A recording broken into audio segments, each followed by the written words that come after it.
Good evening, welcome to the latest live edition of Last World Boxing. Joined by regulars, Daz.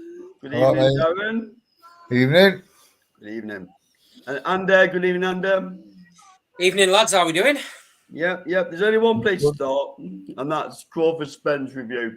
So we're going to jump straight into it. So we'll let Andy take his moment of glory here because I think me and you both predicted Spence, Daz, I think. Yeah, mate, we did. I know you're giving it a bit about I changed my mind, this, that, and the other, but I did.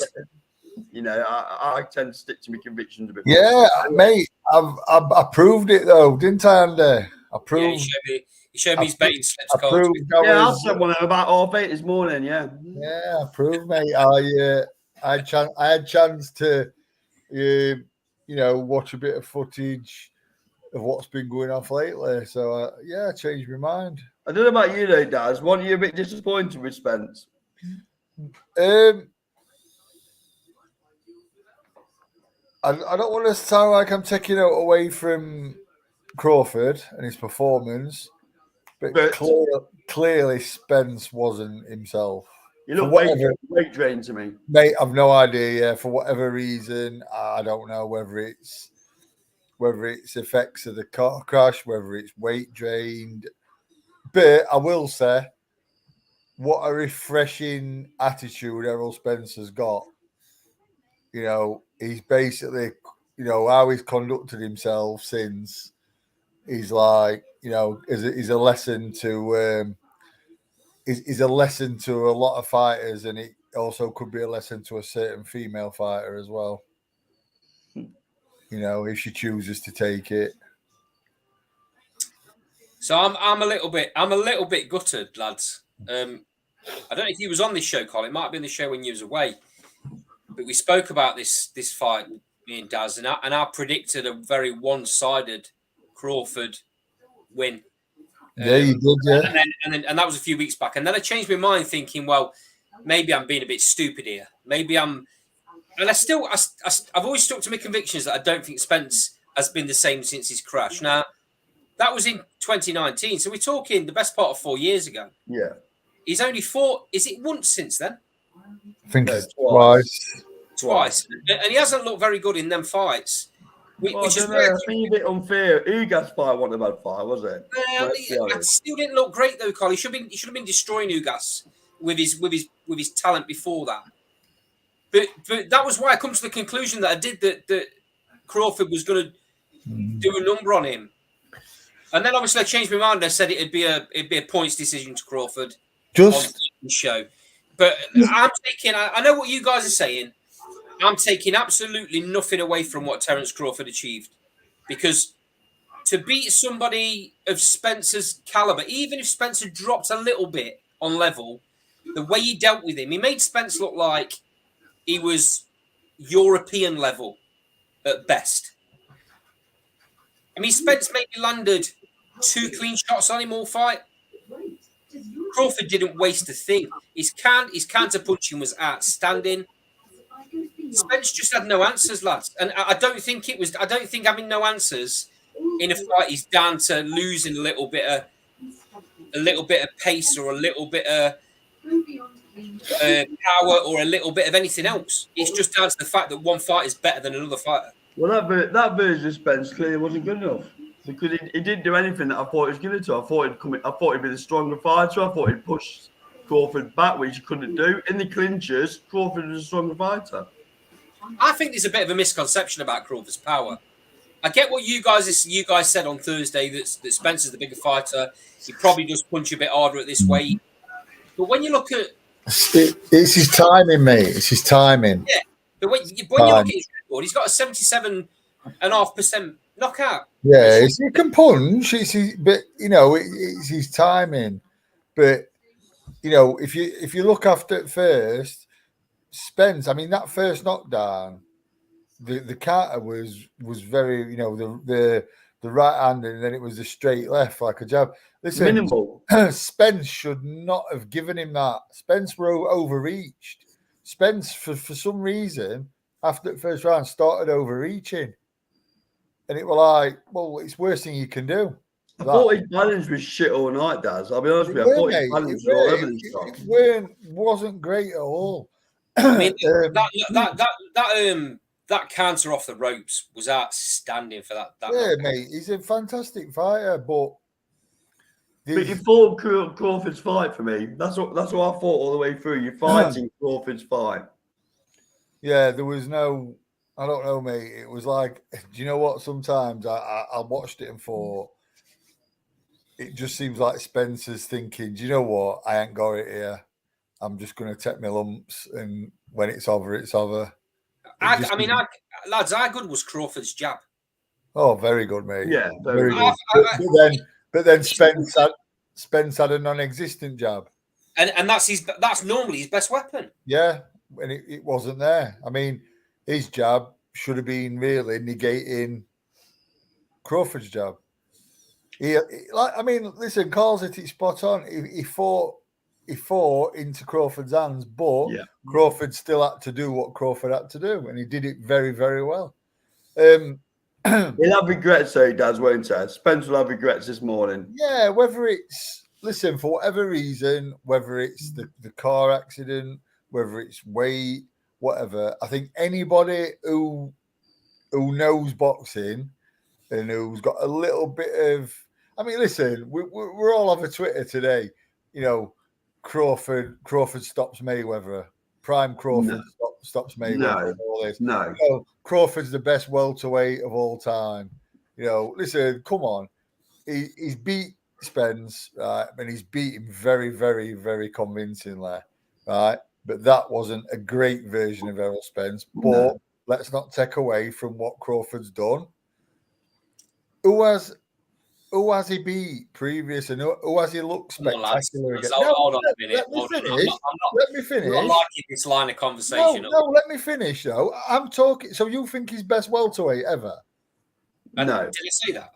No, but that's what I'm saying. I'm trying to get to my point where it's just getting silly. Listen, he's a fantastic fighter, and I'm a big fan of his.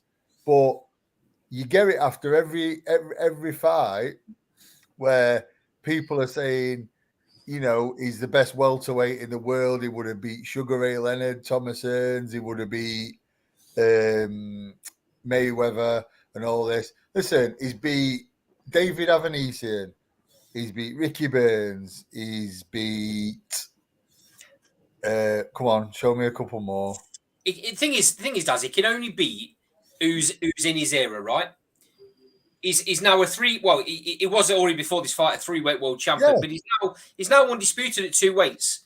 Yeah, and fantastic. We'll this in 1 second, but I've looked at the super welterweight division, and I don't think there's anybody troubles him in that division neither. I think he goes on and becomes undisputed in that division. Yeah, I think he. Nobody's in the division, mate. Nobody. You see, listen, I don't think he beats Jerron Ennis, if I'm honest, and nothing's changed my mind on that. So, okay, I hear what you're saying. Ennis is definitely the king in waiting. I completely agree with you. But Ennis didn't want the fight when he was made mandatory at WBO mandatory. But how do we know that? How do we know that? Because he didn't take it, mate, when it was mandated. That's why. So you definitely know 100% that Ennis has gone. He didn't take it. It's known in the boxing business. He did not take the fight. He went the IBF route and took the interim title instead. Maybe a smart decision to gather a bit more experience and more money. Let's be honest. Build your fight. Yeah. Fair though, Gaz, do you really think after watching what Crawford did last night, Ennis is going to want the fight more than he wanted it before the fight? I think he wants mentality. Yes. Yeah. Not a chance. I don't think Jerron Ennis is going to duck Crawford. Not a chance. No. Ennis will wait now until Crawford will move up now. He won't fight again at this weight. He'll move up. Unless then it's not going to happen, is it? No. But this is what I'm saying. But I don't think even if Crawford don't have 2 more fights, he wouldn't be fighting Ennis. There will be that question mark though if you don't fight. If Crawford don't fight Ennis, there'll be that question mark. Yeah, but if to be fair though, lads, Ennis is big at the weight. He won't hang around at welterweight too long. If Crawford moves up, then people can't blame Ennis. Can't say, "Oh, he didn't fight because of Ennis." Now, for whatever reason, it didn't happen last time. you know, whether that's Ennis's team thinking he's probably not, you know, not entirely ready. Right. Who knows? Who knows? It just might listen. We just get fed what the media and what the team feed us. Yeah. It might have been a case of there were other options for Crawford. There are other options for Ennis. Who knows? Yeah, maybe. You know, who knows? But it didn't happen. But you know, if it happens at welterweight, listen, I was sat watching Crawford's performance last night, mate, and there was no one more impressed than me. But I didn't change my mind on two things. Inoue is still pound for pound the best fighter on the planet, and Jaron Ennis beats Terence Crawford. But also, Terence Crawford is a fantastic fighter. I think I get what you're saying about Inoue. Unfortunately, it's the welterweight's a sexier division, isn't it? So that's why they're going to make more that's attractive. why they're going to make Terence Crawford. They will make Terence Crawford pound for pound number one within the next couple of days. It will happen. Of course it will happen, and he's going to go on. Like I just said, he's going to go on to, in my opinion, to dominate the super welterweight division just as well, and that will make him. I mean, there's not many fighters in the world that have been undisputed at free weights, is there? No, you see, thing is though, it's like I mean, looking at what's in super welterweights, we on talent we're saying, and ability we're saying, Crawford's gonna dominate that division as well. It's a big jump. It's gonna hit his ceiling, isn't it? Eventually, it's gonna hit his ceiling. Of course it will. Every fighter does anything wrong. And it could be super welter. It could be easily because it's a big jump. It's half a stone. You know, somebody who's not even in his league could unseat him.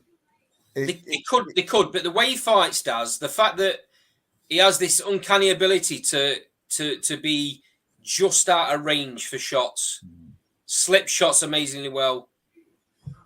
People have got to land, and they've got to land clean. But my point to that is, which is a fair point, but my argument to that is, you face someone who your shots aren't going to trouble. They walk you down and walk you down. You've got a natural weight advantage. Listen, there's a load of factors that can come in. It could it could beat the face off someone for 9 rounds, and then their pressure and their physical presence tells, and that's enough. He gets stopped late. Who knows?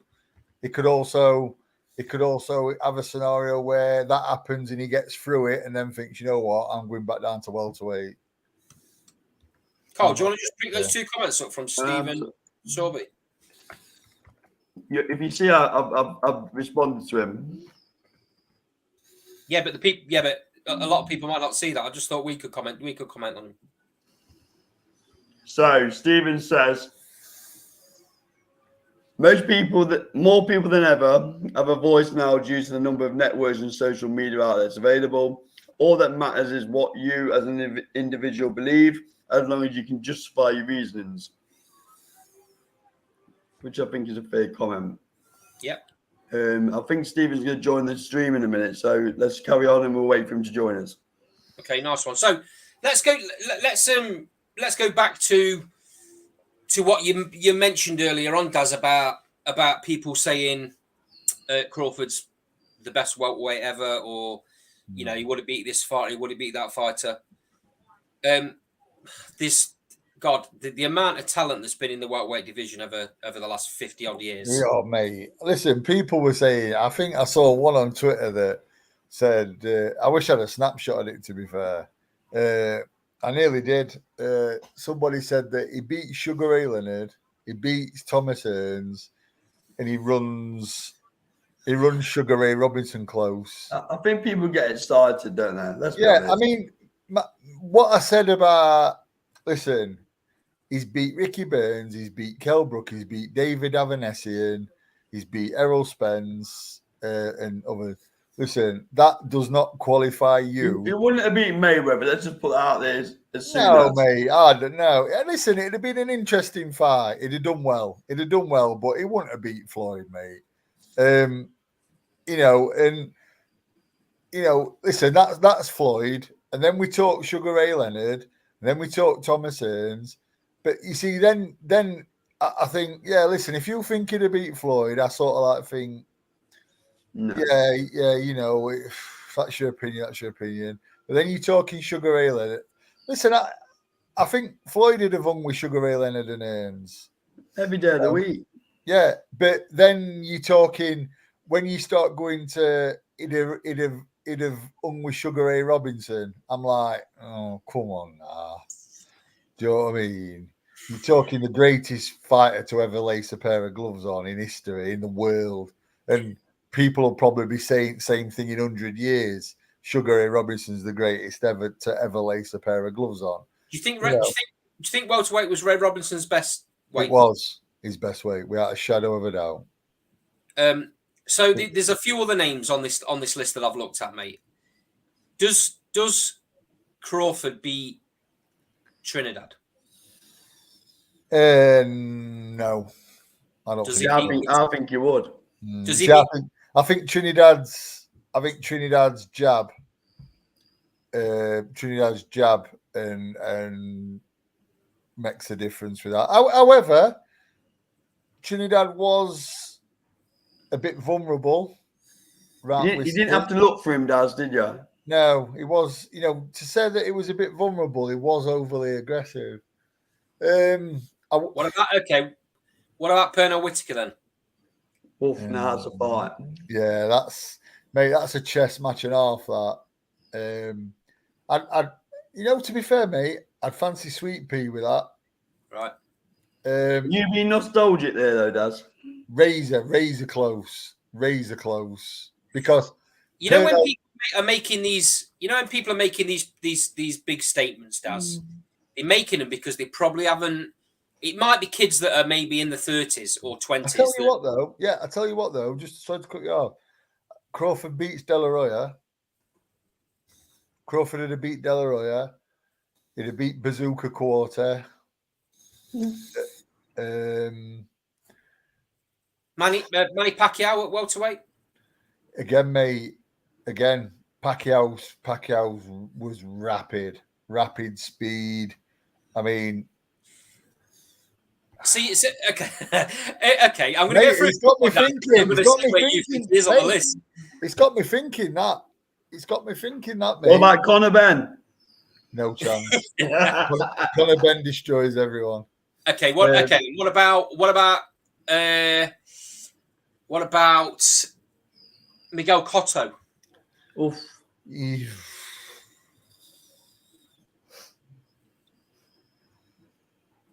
Mate, tough one that. I think Crawford takes him. Oscar De La Hoya? Yeah. I think he beats De La Hoya. Yeah. It's a lot about styles, isn't it? It's a lot about styles as well. I mean, thinking about it now, you could probably think, I could probably make a case for Crawford beating Trinidad, to be fair, thinking about it. I think he beats Trinidad. It could beat Trinidad. It's probably the thing with Trinidad is it'd probably have been one of them where they fought 3 times and Crawford wins 2 and Trinidad wins 1. That sort of thing. Yeah. De La Hoya, I think he probably beats De La Hoya. What about Manuel Marquez? Yeah, I think he beats Marquez, mate. Chavez? Not at lightweight. No, we're talking. Yeah, well, yeah, but Chavez was a natural super feather lightweight. So and the same with Duran, isn't it? You're same with Duran. Yeah, mate. Duran eats him alive. Duran eats him alive at welterweight. The Duran that fought Sugar Ray Leonard, he eats Crawford alive at welterweight and lightweight. So I've gone through about 10 fighters there, Daz, and you don't think he beats any of them? No, I do, mate. Do them again, and I'll do them again. I do think he beats some. So So we'll do this quickly then. Just say yes or no. Yes, he beats him. No, he don't. Thomas Hearns. I've got to tell you what. Thomas Hearns. Oh, God. No. That's no from both of you then. Sugar Ray Leonard. No. Miguel Cotto. Yes. Yes and no. I think they could split a trilogy. Oscar De La Hoya. But Yeah. Crawford could beat Cotto 2-1. De La Hoya beat. Crawford beat De La Hoya. Felix Trinidad. And again, he probably in 3 fights, Crawford wins 2. Trinidad maybe wins 1. Cole. I think he beats Trinidad. Pernell Whitaker. Chess match. Depends how judges see that for me. I'll probably take Whitaker there. Pac-Man. A prime Pac-Man beats him. Yeah. I think Pacquiao's too small at welterweight. Well, to be the very best. He beat some. Thing though, mate, he beat some super strong. Oh no, he did. No, I know. Floyd Mayweather. I tell you what though, right? I think I would probably favour Crawford of a Pacquiao for one reason: Crawford's timing. Yeah. And Marquez, that's what Marquez did. Marquez, timed him. Yeah. You know what I mean? So he doesn't beat Mayweather though. No, I don't think he beats Mayweather. And none of us, and obviously I'm going to say it, but none of us believe he beats Ray Robinson, do we? So fucking hell, mate. He don't get past 6 rounds. And then just one from the wild side, Don Curry. Yeah. Okay. Yeah. So out of that 10, then there's maybe a yes to 3. No, there's more than that, mate. There's more than that because I've said he beat Cotto. He could beat Cotto just because I said with Trinidad he'd probably win 2 fights out of 3. So yeah, I'd probably make him favourite. So take that as a year, he'd beat Trinidad. The other one from the 90s, a fearsome puncher, was Ike Quarter. I think he'd beat Ike Quarter as well. I mean, are we saying that that this is maybe the state of boxing in this generation, that a lot of them fighters we talked about there a lot of them were all around the similar sort of era, 80s 90s kind of era. There was a lot in there that were around about. And I mean, if we're saying we're dropping Crawford in that era and he's not beating some of them, then he's maybe not becoming a world champion in that era. I mean, the era of, Leonard, Duran, the welterweight era, Leonard, Duran, Leonard, Duran. Tommy Ernst. Yeah, Leonard, Ernst, Duran. Then we got Benitez. I don't probably struggles with a prime Wilfred Benitez, mate, as well. Really? Yeah, Benitez was a special fighter, mate, on his day. He could have fought him off his day, and he could have beat him. But listen, Benitez, you don't beat youngest world champion history and not be a bit spectacular. Roberto Duran fought Benitez, and Roberto Duran said, special fighter, very, very special. But that was probably Duran saying, but I'm super special. That's how Duran was. Listen, the fact that we're talking about it says, talks volumes on how much we rate Crawford. It's no disrespect. Yeah. Listen, if I'm saying to you that I don't think you'd go past 6 rounds with Sugar Ray Robinson, do you think he'd take that as an insult? No. I'm sure he looks up to Sugar Ray Robinson as one of his legendary heroes. Sugar Ray Robinson's best weight is widely known as welterweight, but there's no footage of him hardly as a welterweight. There's much more footage of him at middleweight in there. Middleweight, yeah. And look what he achieved at middleweight, and he should have been great stuff, but he got beat against people at middleweight he shouldn't have lost to, mate. Mate, there were killers. People like Jake LaMotta was a killer. There was all killers. He fought people who no one else wanted to fight. You know, he fought everybody. I mean, you know, the fact. I mean, I remember when I first ever watched him, mesmerised me. He was going backwards against Gene Fulmer, who had an iron chin, and he knocked Gene Fulmer's spark out with a left hook going backwards. That man was doing things what fighters struggle to do today. You know, just the greatest ever. Yeah. You know, but the fact that we're mentioning Crawford is like, you know, and how we're talking about him shows, you know, how highly he's regarded. You know, he's a fantastic fighter, and I think he'll have his place in one at best at generation. I'm going to make a statement here that I think he could very easily finish his career undefeated, and he's not going to change his style and become a completely defensive fighter to do it neither. But you see, the thing is, you've got to look at, is he going to have the quality of competition and the quality of opposition that Mayweather fought? Well, He's got no dance partner, has he? No. He just beat the best dance partner. Yeah, I mean the fact. Yeah, I mean we all thought this could be the fight of the century, or could end up being a trilogy for the age. Yeah. Well, Errol Spence is a very good fighter as well. But you just look down Mayweather's resume, mate. He was at physical disadvantages. Yeah, and he literally. And do you know if Crawford goes, you know, if Crawford beats like one at Charlo's. If Crawford beats Spence again, if Crawford beats Ennis and gets to, listen, let's say Crawford gets to, what did Mayweather finish at 50-0, weren't it? Yeah. So listen, let's say Crawford gets to 51-0 by beating Tim Sue, Ennis, Charlo, Conor it's Ben. not likely he's going to get to that because he's only 40 now, isn't it? Yeah, but let's say he does, right?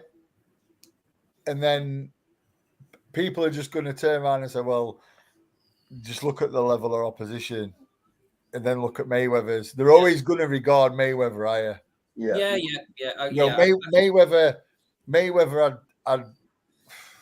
Mayweather had two incarnations. Mayweather was a ferocious puncher. Pretty boy, their money. Yeah, and then he was moving up through the weights, and you can't stand in front of guys that are as big as they were, you know. And to reinvent yourself, Daz, and create that defensive shoulder roll style or whatever you want to call it that he is famous for having, and the cross arm defense and all of that. That on its own, mate, coming through the weights, like you say, you can't fight the way he fought at them lower weights against bigger fighters. If he'd have stood in front of, I mean, he stood in front of Mosley for a split second and got hit, and it just showed, you know. But what did he do? Regroup, and you know, defensively, mate, he was fantastic. So for me, he'll always be regarded better than Crawford ever will. And I do think there is, he's a better fighter. He was a better fighter than Crawford and always will be. But that's not taking anything away from Crawford. Crawford's a very, very good fighter. But you've got, like you say, you've got to have the dance partners, haven't you? It's looking like Jamel Ennis is moving up. Who's that? Super welterweight, mate. Oh, Jaron Ennis. Sorry, Jamel Charlo. Yeah, Jamel Charlo. You know, Jamel Charlo is moving up. He's going to middle, which obviously vacates the belts. They're all going to get splintered in different positions. You've got the likes of Tim Tszyu sat at number one with a couple of the sanctioning bodies. Brian Mendoza's, I think, interim champion for WBC. Liam Smith's obviously still in there, even though it looks like he's fighting now at middleweight. He's still in there with a shot. He might drop back down and fight for a world title. So there's lots of fights for him to have. Well, I tell you who's going to be at mix. Who's going to chuck it mix at some point? Conor Ben. It's obvious. He'll fight Carl Brook. Yeah, it's obvious. Well, listen, I mean, let's be right. At some point or another, Conor Ben doesn't stick at welterweight now, in my opinion. If you see the size of him on some of his Yeah, training, but so is Crawford. What I'm saying is, I think it's inevitable that at some point Conor Benn and Crawford are going to clash, unless Conor Benn comes unstuck. He's going to get manoeuvred. He's going to get manoeuvred into a position. He'll get a world title shot. We mentioned this not long after we started this show. We mentioned kind of Conor Benn's rise, and I made a bit of a foolhardy statement that I thought he'd become a world champion within 2 years. But looking at the way the belts are going to get fragmented, there's a very good chance he'll get a world title shot because he'll probably get bought one. You know, and when they do it, they'll pick the fighter that they think that they can beat. And but then all that does is that plays into Crawford's hands, because then he just moves up and he does what he needs to do at the division. Well, mate, the last thing I want to see is Conor Benn batter Kell Brook. I don't want to see it. I think he's on the cards, though. It is, yeah. It is, by all accounts. I don't want to see it. Listen, you know, Kell in his prime would have absolutely splattered Conor Benn. Completely agree. Listen, you know, Conor, and I'm going to say it, Conor Benn's got no class whatsoever. He's got the mentality of a street thug. He's got no class to him whatsoever. How can you be talking how he talks and then be calling out people that are retired? You know, calling Manny Pacquiao out, and I tell you what, mate, a lot of people who I had a lot of time for, boxing wise, have disappointed me, mate. They've come out with things. You know, listen, I had a lot of respect for Tony Bellew, and I've still got respect for him, but the way he's like defending Conor Benn, mate, he's almost borderline embarrassing. You know, 1 minute he's calling for drug cheats to be banned, and then he's basically using the argument, well, he weren't caught with any PEDs in his system. No, he wasn't caught with actual PEDs in his system. He was caught with a masking agent for PEDs in his system. Is that not just as bad? A masking agent that he shouldn't never have had. And let's be honest, they've not even cleared him, have they? The terminology they use, nothing does it say anywhere in that press release that they've cleared him. He should never have had that. He should never have had that drug in his system. It's given to women to fertilize their eggs. You know what I mean? Danny Bravo. And it's used as a masking agent for performance enhancing drugs. It's common knowledge it is. So come on, it doesn't take Albert Einstein to put it together, does it? He's been caught coming off a cycle of steroids, performance enhancing drugs. Listen, lads, I'm sick of talk. The reason I'm making a bit of a joke and looking at the sidebar is I'm paying no interest and no attention to what you're saying, and that's not being disrespectful to you two. It's that I can't be asked to talk about this conversation. No, the thing is, though, mate, it's happening. It's happening. Well, yeah, but the thing is, Daz, we're just gonna have to suck it up, like we did with Canelo, and like we did with other people in recent times. They're going to fight again. We're going to end up watching the fights. You might say that you'll never watch a Conor Benn fight again. You will. Oh, I'll watch him, mate. I'll watch him, especially if it's against Ennis or Crawford. At least Canelo took his medicine, though. At least he took his medicine, took a ban. Yeah. The thing is, right, we can do nothing about it, right? We've talked about it till we're blue in the face. They've come out with this statement. Cole's just said it himself. Nothing on there says he's completely clipped, but he will fight again. He will get a British Boxing Board and Control license, and we'll be back to where we were. So let's just forget about it. Let's not talk about it anymore because it's boring. I wish you'd got the same attitude when it comes to Lee Ward. Yeah, but Lee Ward ain't boring. Or a drug cheat. Well, yeah. I'll take the drug cheat one, but the other bit's a bit debatable. Wow. Hold on a minute. Hold on a minute. Hang on. I've been to church this morning. I can't be dealing with things like this on a Sunday. I'm joking. I like Lee, you know I do. Well, on that note, I think we better touch on Leewood, aren't we? Just for a change. Yeah, just for a change. Stephen, I'm guessing you're struggling to get on, mate. Bit of a shame, mate. Keep trying because we're going to be on for a little bit of a while yet. But we also do this show every single Thursday. So 7:00 every Thursday. Try again. Jump on with us. Everybody's welcome that's in the sidebar to come on screen, by the way. Come on, Danny. I know you're probably wearing your Derby shirt, so jump on screen, mate. Can you even bring your inflatable sheep on? Right. Everyone's welcome on the show, Dana. Everyone's welcome. Lee Wood smashed up. Well, if you wake up at 6 p.m, Danny, you're nice and fresh, aren't you? So jump on. So, Lee Wood versus Josh Warrington. Andy, I'll let you have your little gambit first. Right. So, we did an interview with Lee Wood the other night, Friday night. There was a little bit of a chat with the champ in Nottingham at one of Lee Wood's sponsors, South Bank Bar. It was an invitation event. We were there to do a little bit of media. We got an interview with Lee Wood, which is on the channel. In that interview, he mentions he couldn't actually say outright who he was going to be fighting next, but it seems a bit straightforward, lads. Press conference dates have been released, so it looks as though. Well, no, they haven't been released. No. Oh, okay, all right then. No. Well, you just said he was fighting. Well, but the press conference, I haven't mentioned nothing, have I? Right, okay. So there's the potential possibility that there's going to be 2 press conferences this week. One is going to be in the hometown of a certain fighter, and one is going to be in Nottingham. I'm sure you can guess who that might be, considering Cole's already said it. So it's looking like it's on, and it's looking like it. I think the day Eddie Earns already mentioned that it's likely Lee Wood's going to be fighting in Sheffield. It's likely that it's and the reason it's there is because it's halfway between the 2 fighters, which you can kind of understand. But yeah, watch the interview. It's interesting. What I found most interesting was Lee Wood is very, very adamant. Carl did the interview and he asked Lee Wood about the City Ground.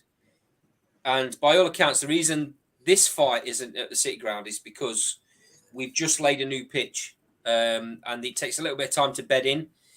But it's a pitch that allows, it's like part artificial, isn't it, Carl? It allows stadium, arena, concerts and bits and bobs, and obviously boxing.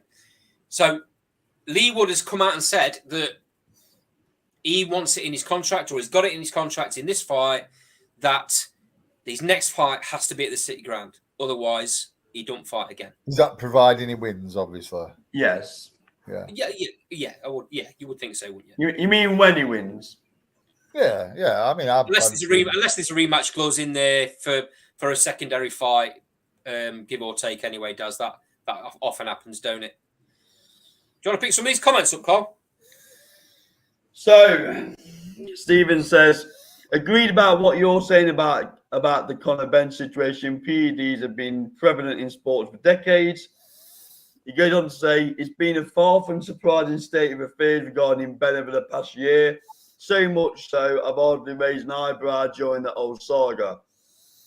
Danny Bravo, who supports some team down the A52 that I've never heard of in some lower league football league. Forget talking about Ben, lots of laugh. We are all going to watch it. Same with Fury and Ngannou. You think they care about our opinions? It's all for the Wonga, I think that should be. It might be a Derby term that is typed to there, but I don't recognise it. And he's going to say, shitty ground for Warrington versus Woods fight, you reckon? No. It's not. No, it's not the City Ground, mate. No, it's not. It's in Sheffield. The City Ground's not ready, unfortunately. They've just laid a brand new pitch and it's not quite bedded. But just to go back to your last comment about Fury versus Ngannou, I will not be watching that fight. Oh, I will. I will not be watching that fight, mate. What? So you're going to sit there and watch Fury play about with it for however many rounds he decides to? Why? Yeah, and yes. Why?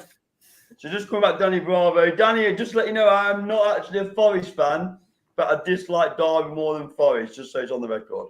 You still haven't answered me question, Cole. Why are you going to watch it? I'm still intrigued by it. I'll be honest. So I'll watch it, yeah. Where's the intrigue, though? It's one-sided. I like to watch Tyson Fury. It's a circus. But I'll watch it. I still will watch it. Stephen says, obviously, Obviously, this is most likely to do with how I'm sanitized by boxing over the past 30 years, unfortunately. Okay. So yeah, I will watch it, Andy. I'll watch it because I'm like I said, I'm intrigued by it. I'd rather sleep, mate.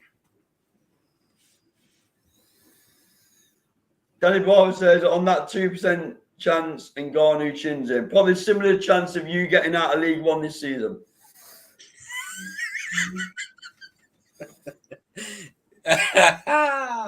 Oh dear.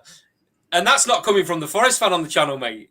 I'm giving it you lightly this week. Daz, are you watching the Fiorengano fight? No. Don't lie, Darren. I'm not, mate.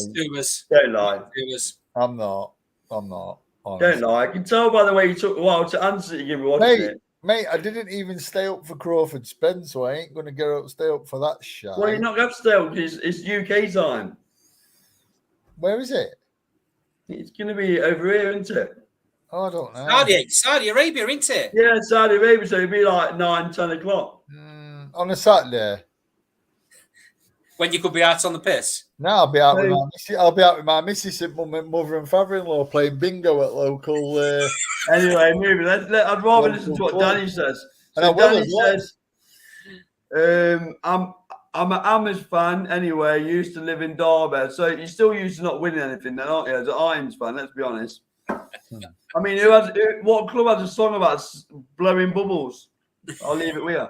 Right, I'm not even going to mention I'm a Spurs fan. Oh my God! No. So I'm sat with a plastic Liverpool fan and a plastic. No, we've been here before, Andy. I've been to more games at Anfield than you have at Forest. You have this year. Yeah. I have for the last how many years? Blah blah blah blah blah. How many years? How many years? Blah blah. Why would you even support Liverpool unless you're getting paid to? Coming from a Spurs fan. I'm not willing to divulge. Who would you rather support, them lot or Spurs? I won't support either, mate. Oh, right. I'm a local boy. I support my local team, like everybody. Listen, so why are you supporting Notts County? I was here before, Forest. Yeah, well, Forest actually, location-wise, Forest are closer ground to me. First formed. Forest are closer ground to me, mate. And his paws look at. We used to have a football player from Worksop who used to play for Spurs, and he were mates with my dad. That's why I'm a Spurs fan. Danny's unsubscribing. He's sick and tired of it. Hey, check that comment. Check that comment out. That's a good one. What was that? So, Andy, real talk. Does Bud beat Jake Paul? Oh wow! He's joking. He's obviously joking. He's tongue in cheek, obviously. To ease, I love it, mate. He's not been on the channel for a while. Welcome back. That were good in that, mate. Yeah, definitely. Oh, that's absolute quality. Love it. Can you know what? As well, I mean, I know we've gone a little bit off Lee Wood and Josh Warrington, but when we finish with Lee Wood and Josh Warrington, can we address the stupidity and absolute absurdness that is Clarissa Shields at minute as well? Why? What's happening with Clarissa Shields? She's wanting to fight Keith Thurman. What? She thinks she can beat Keith Thurman.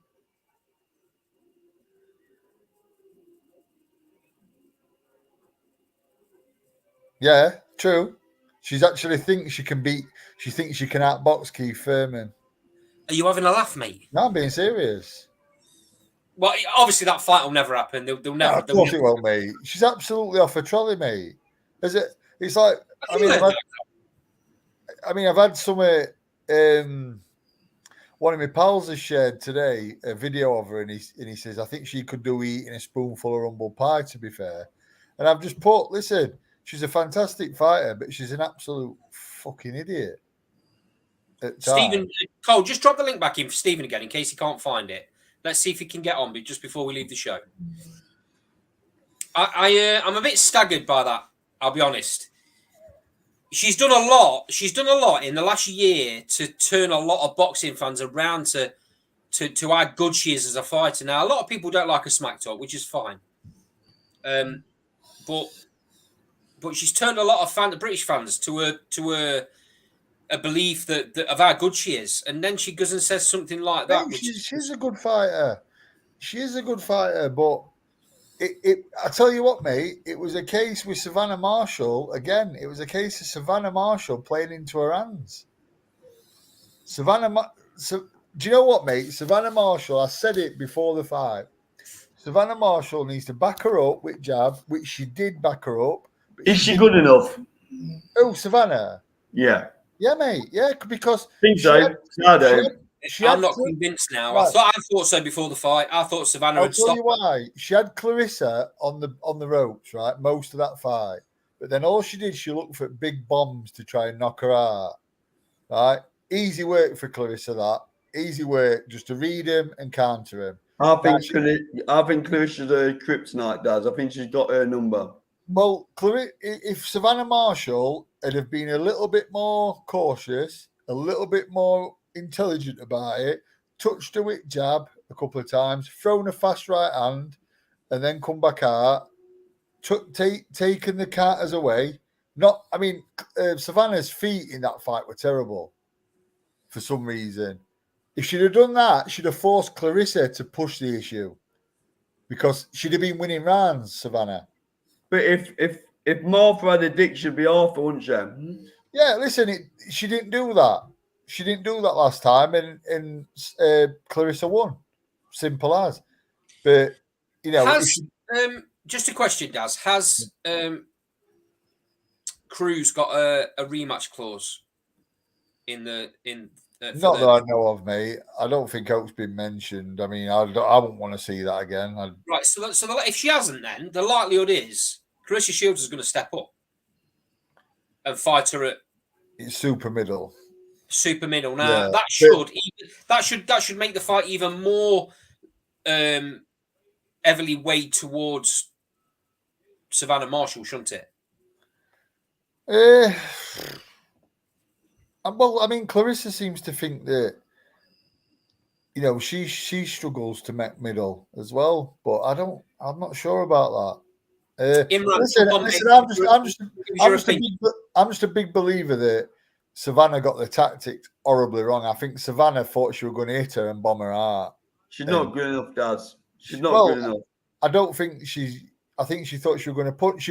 She believed her own hype about punch power, I think. The thing is, you say having punch power, you got to land it. Yeah, and if you're showing them every shot, there's a girl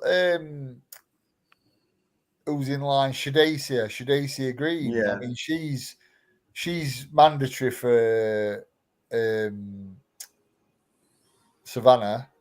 I think she's 12-0 with 11 KOs. By all accounts, she is a bit of a banger, proper. She ain't got many fights left though, Marshall, has she? Let's be honest. No, I mean, at the end of the day, listen, whatever happened tactics-wise last time and whatever happens in future, we can't take away that Clarissa Shields is a very, very good fighter. Listen, whatever happened tactics-wise last time and whatever happens in future, turn your volume down, mate. Clarissa Shields is a very, very good fighter. Listen, whatever happened tactics-wise last time and whatever happens in future, turn your volume down, mate. Clarissa Shields is a very, very good fighter. But Stephen, just turn the stream off, fella. You got the stream on in the background, haven't you? That's why there's a delay. Just give me the thumbs up when you've killed the YouTube stream.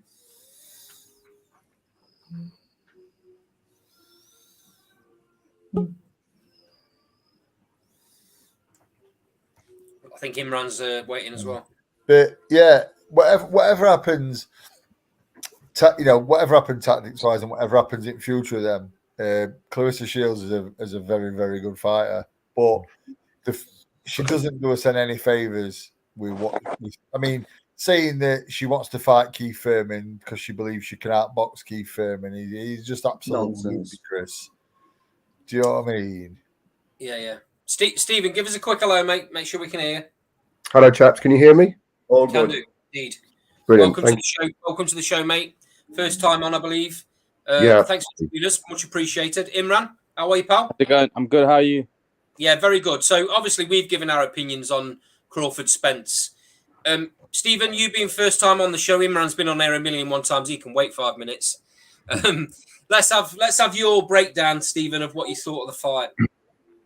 Well, yeah, I mean, I think like a lot of people, it was as close to a 50-50 fight at sort of the highest level that we could all kind of remember in recent memory.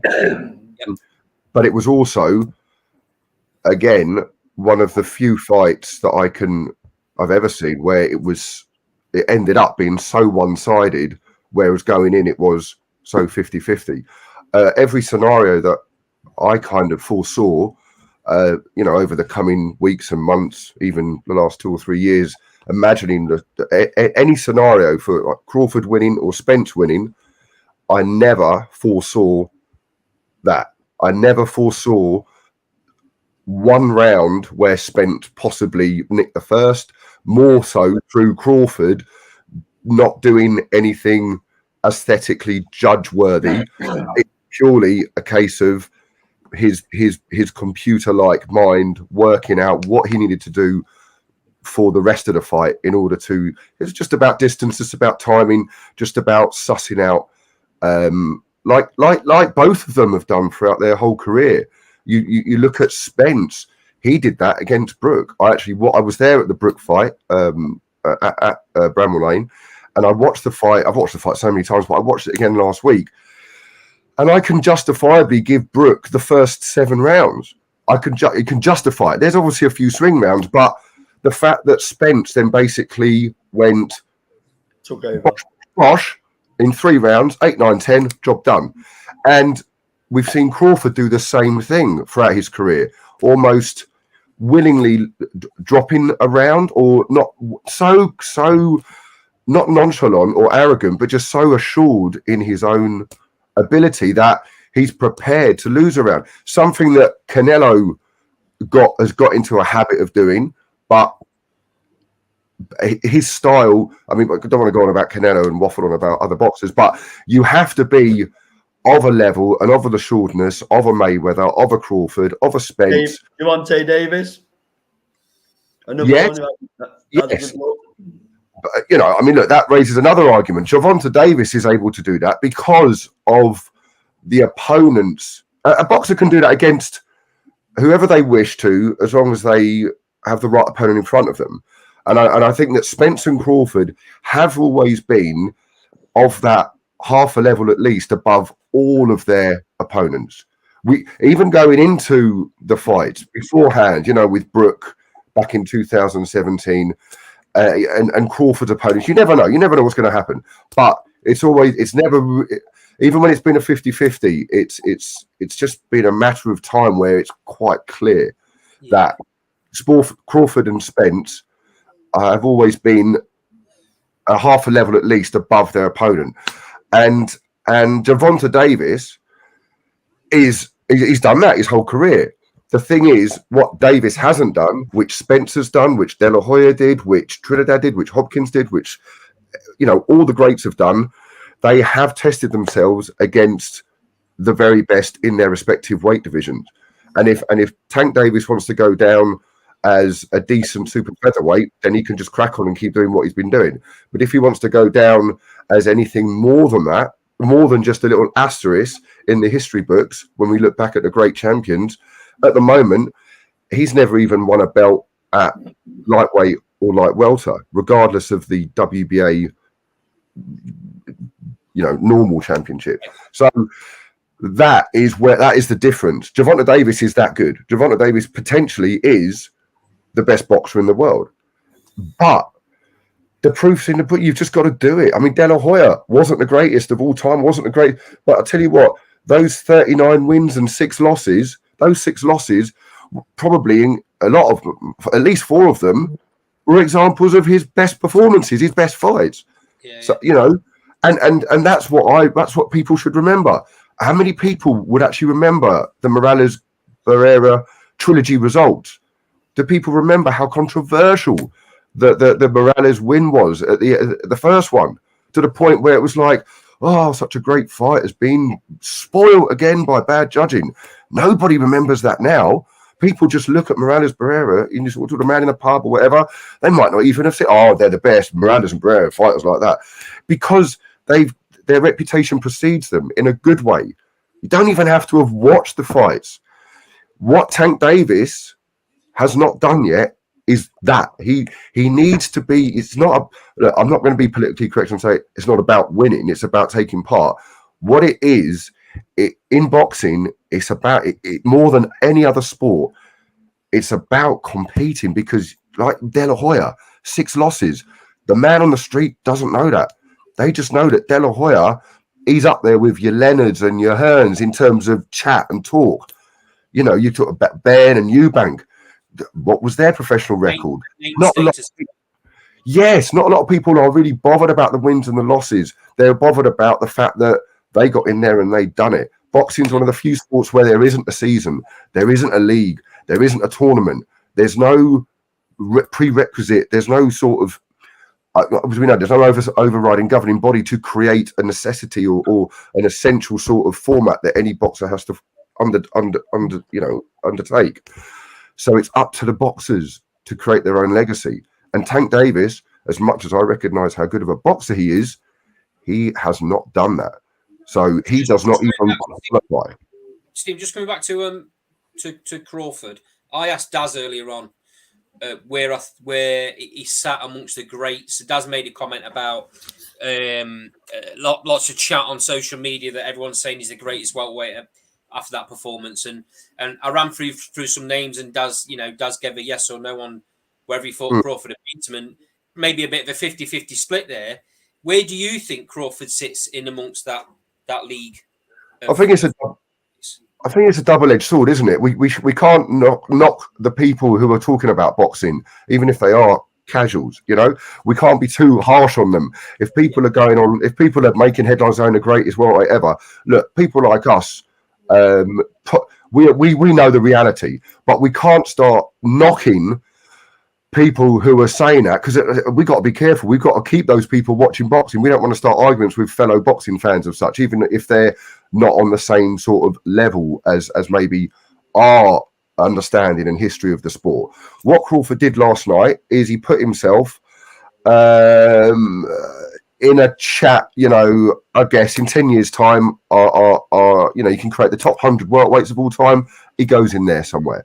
The top 50, I could make a list now of like the postmodern top welterweight fighters, say from 1962 to 2022, or 63 to. If I did that, Crawford would be in the top 50, maybe top 20 at a push. Because the thing is, his only win, which qualifies him up there, is what happened a few hours ago.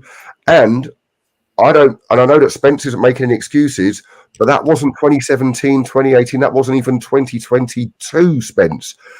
That is a damaged version of the level that he was once at. And again, I'm not knocking Crawford, because I think Crawford has improved. He's advanced. He's developed since the Jeff Horn win. So kudos to him. You can only beat what's put in front of you, the old cliche.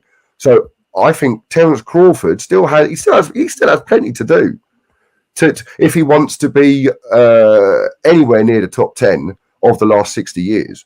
He's got plenty to do. Imran, coming to you then, mate. I know you've always been a big advocate of Terence Crawford and what he brings. He's now, he was anyway, a 3-weight world champion, but he's now undisputed at 2 weights. Firstly, your reaction to the demolition the other night, and also where, again, like I've just asked, where you think he sits in the greats. Firstly, I'm just like, I was shocked what I saw last night. I woke up and I was like, I couldn't believe it. Firstly, the way he took him apart, and the way he just absolutely dismantled him round by round. I actually thought when we saw the first round, I actually thought that's what the fight was going to be like. I had Crawford winning by late stoppage, but I thought the fight was going to be razor close. And I thought the first round was probably how the fight was going to go for a few rounds. But I mean, what I was shocked about is as soon as Spence got put down in that second round, the whole fight, he just seemed puzzled. He didn't seem like he knew what he to do. I mean, I remember Crawford when he fought Khan, he put Khan down in the first round, but even Khan was able to regather himself, probably because Khan had been down before many times. I was just about to say, that's the first time Spencer's been down in his career, right? Yeah. But still, I expect someone that of that level not to be folded like that and just completely capitulate. It just seemed like I feel that after the accident, and I'm not saying it to take anything away from Crawford, I don't think Spence was ever that guy, ever the same. I know we're going down a dangerous road because we don't want to take credit away from Crawford, but the other guys that Errol Spence fought weren't able to take advantages. Your Danny Garcias, your Ugas. When you're fighting somebody on the level of Terence Crawford, who's a generational great, in my opinion. I mean, I think you can match him up with anyone in history, and he's a problem because he's just so good. I think that when you add all of what Spence has gone through in his career, the damage that he had with the accident, and the fact that Crawford was a better fighter anyway, I think when you add all of that up, and I think that's what we saw last night, because some of those shots that he was getting hit with, right? I saw Spence take big shots against Kell Brook. I never saw his legs go to jelly like that. His legs were going to jelly every time Crawford was landing anything significant. He was just completely, and his face was marked up bad. I actually think the fight could have been stopped 1 or 2 rounds earlier because he was just like a punching bag in there at that point. He was just getting really badly beaten up. So, I mean, fair play to Spence. He showed a lot of heart, a lot of bravery in that fight. But yeah, I mean, I just think Terence Crawford was levels above him, and I honestly think if Crawford goes to 154, I think he becomes undisputed at 154 because I think Charlo holds all the belts there. Even though I think Charlo might be a tougher fight just because he's a really big puncher at that weight. I honestly think Terence Crawford is exceptional. I don't think he gets beaten. And I said it for a long time. I did think that if anyone was going to beat him, it was Spence. But I mean, it didn't even come close. And they're talking about a rematch at 154. I don't think it makes any difference. I think, and you know what? The crazy thing is that everyone was talking about how physically strong Spence is and how big Spence is. When Spence got close to him, it seemed like Crawford was manhandling Spence. It seemed like Crawford was a physically strong man in there. So, yeah, I mean, I think the guy is exceptional. I think he's the most complete fighter I've ever seen. I mean, the way he can switch, the way he goes from southpaw and orthodox, his boxing IQ, the fact that he didn't even go orthodox the whole fight against Spence because he knows that Spence would have performed better if him going in orthodox, so he just stayed southpaw. When he fought Amir Khan, he came out orthodox because he knows that Amir Khan struggles against orthodox fighters. He does much better against southpaw fighters. So he came out orthodox and he nailed him in the first round with the right hand. This is just his boxing brain. He's far superior than anybody else. I think without doubt, he's probably the best fighter of this generation. You've echoed pretty much what I've been saying on the show tonight and in previous shows leading up, mate.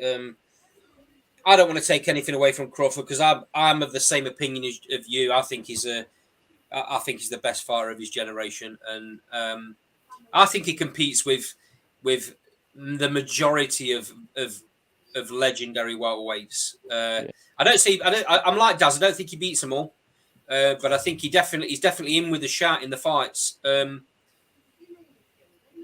It's going to be interesting, mate. You look at the super welterweight division.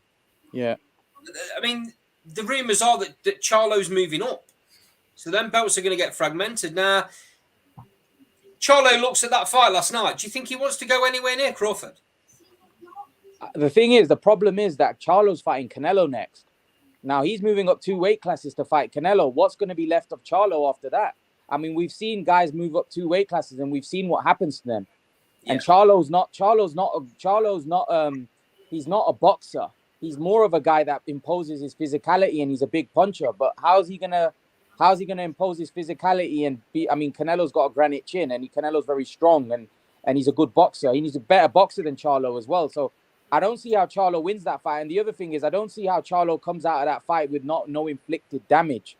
So now, if Canelo does some serious damage on Charlo, what's going to be left of him to come back down to fight Crawford, who's another monster? who I think may beat Charlo anyway, even if he goes into that fight undefeated without the Canelo fight. So, yeah, I mean, there's not really a lot out there for Crawford now. It's like Kell Brook Triple G all over again, isn't it? Yeah, exactly. So, yeah, I don't see that being I don't see Charlo. I wasn't aware of that. I wasn't aware that that fight was definitely happening with Canelo.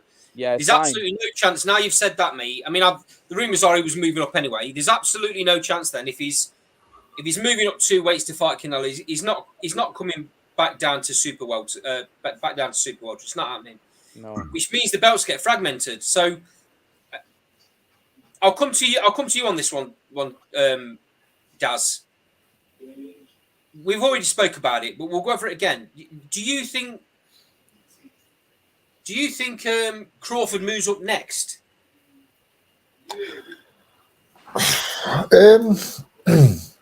Because surely he's going to want a bit of a taster at the weight first before he goes in for a world title. I mean, there's only one fight left for him really at welterweight, and that's John Ennis for me. Yeah, and then if he moves up, it's up to how he feels, isn't it? If he moves up to super welter, if he feels he needs a fight to get into the weight, then that's what he'll do. But we are Charlo. It's, I don't know. I mean, listen, you've got to factor as well. There's a 7 pound weight difference. So they don't have to be on Crawford's level to beat him. You know, there's all sorts of factors that can come into play. Like Carl said earlier, he can find his ceiling, can't he? You know what I mean? Who knows what's going to happen. But I'm a big fan of Crawford's. I'm a really big fan of Crawford's, but I'm also a massive fan of Ennis. I think Ennis beats him.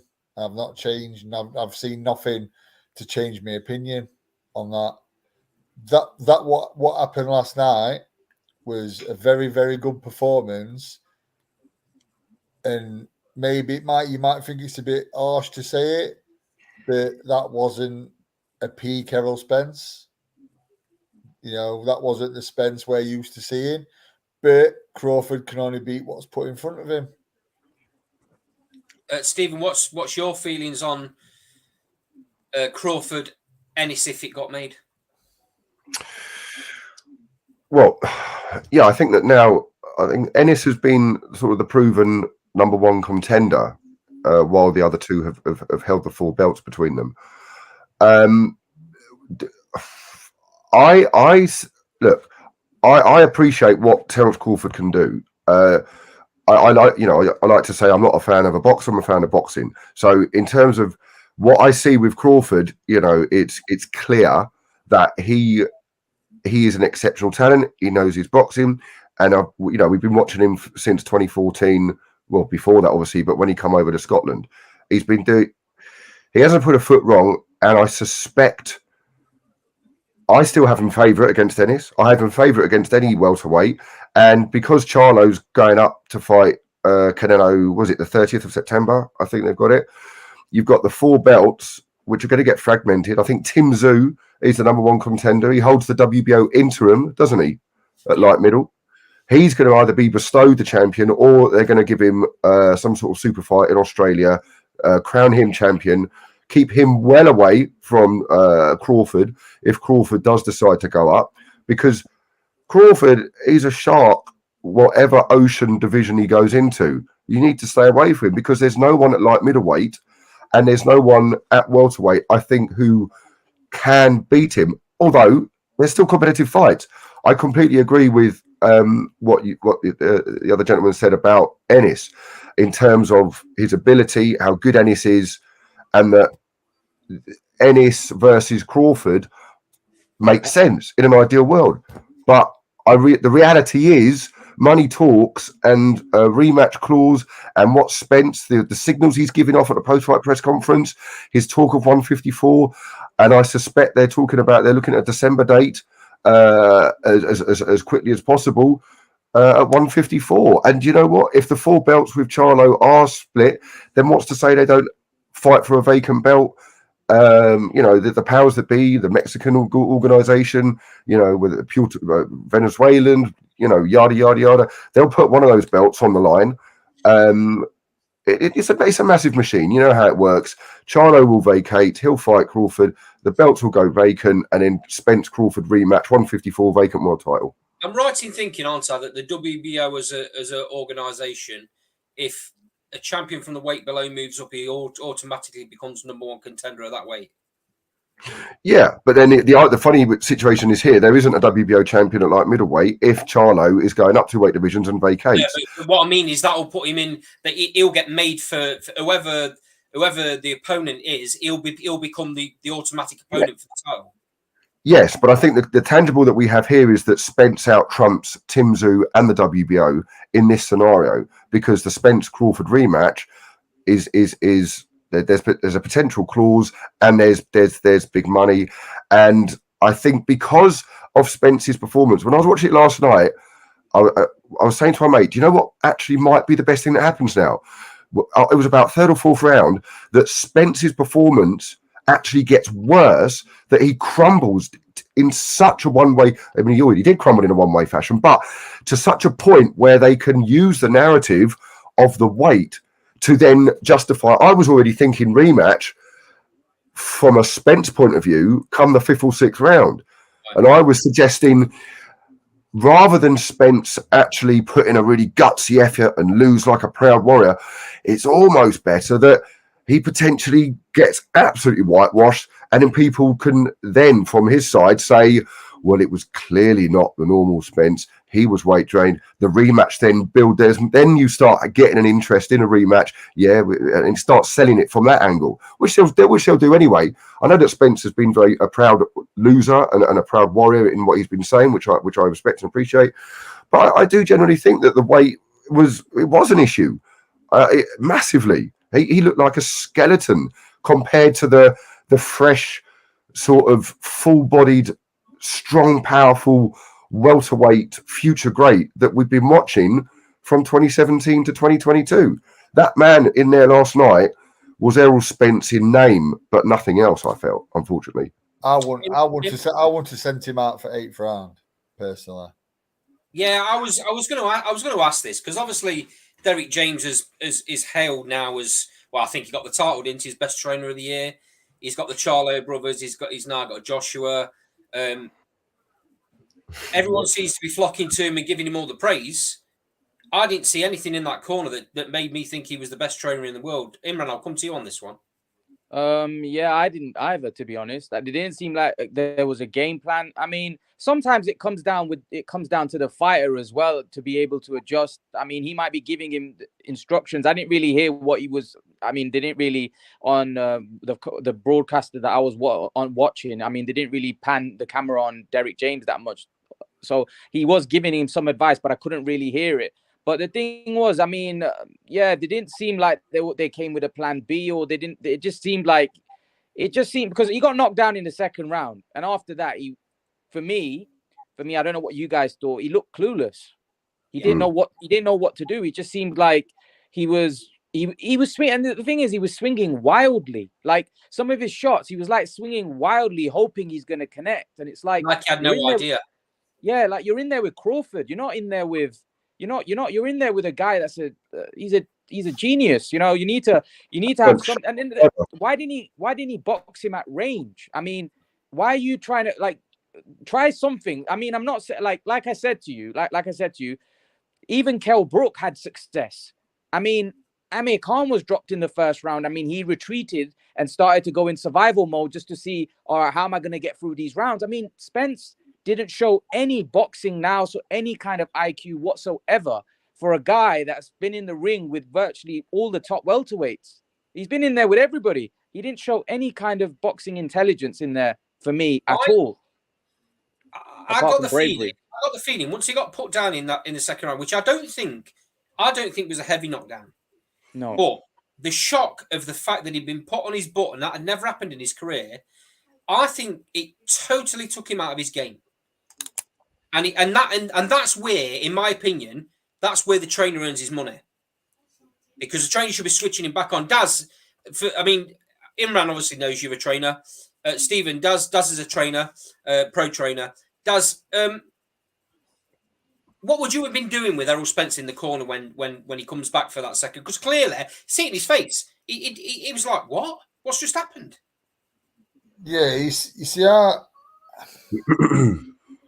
I think he was more hurt than what you think he was from that. Yeah. Yeah. While not a majorly heavy knockdown, I mean, you know, to be fair, it was the sort of knockdown that lends credence to. Sorry, I forgot your name. Is it Stephen?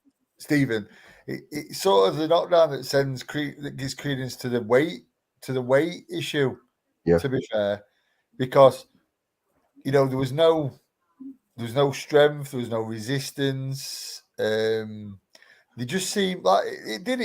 Listen, and this is, I'm sure none of us are taking anything away from what Terence did.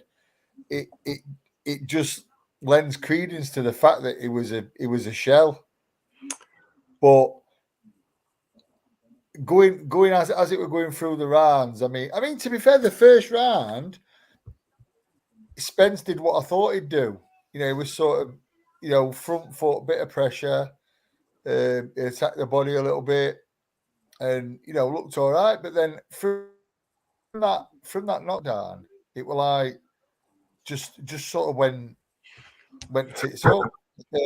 But from a trainer's point of view, I mean, listen, I wouldn't have been sending him out for 8th round. I really wouldn't. He was gone. He had nothing left. There was nothing left. In my opinion, Daz, I don't think he had anything left before the 2 knockdowns in the 7th. Yeah, you know, there is that. But then I've had a conversation with someone today where they've said, listen, it's for all the marbles. Yeah, I get that. That's why it would have been, listen, after 7th, that's when my decision had been made. But leading up to that, I would have been thinking it. Imran, do you think Derek James had any intention of stopping the fight at any point? No, I don't think he did. I think I'm glad the referee stopped it, because Spence, as we know, he's had a lot of damage outside of the ring. I mean, that car crash, I remember seeing that on video.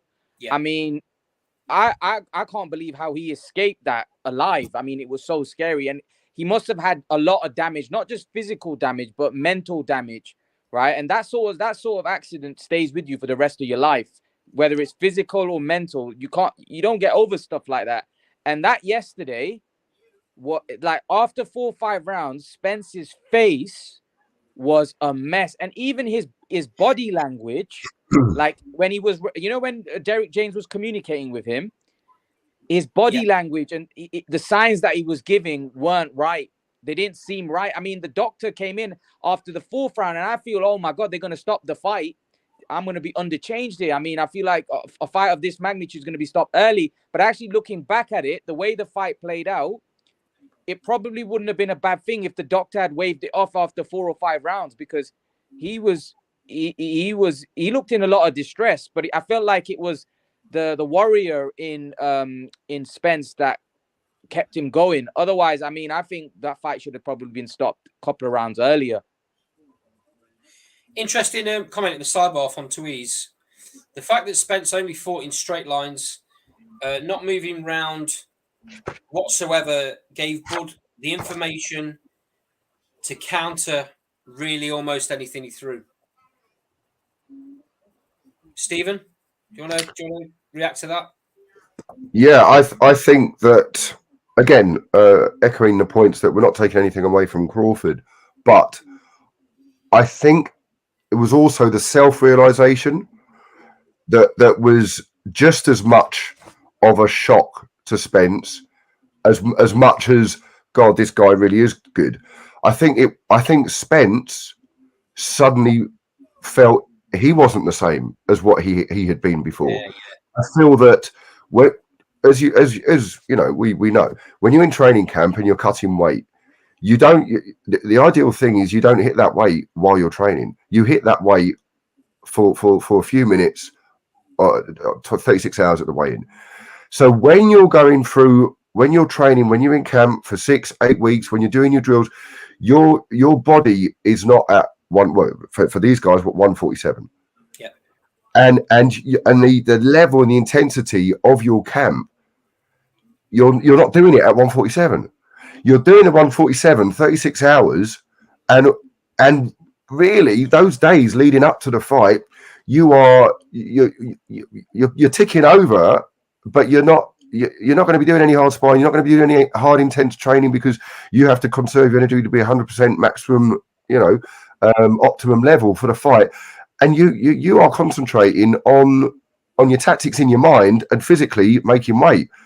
So there's a wear and tear that you're putting on the body in those quieter, supposedly sort of less strenuous moments in the days leading up to the weigh-in.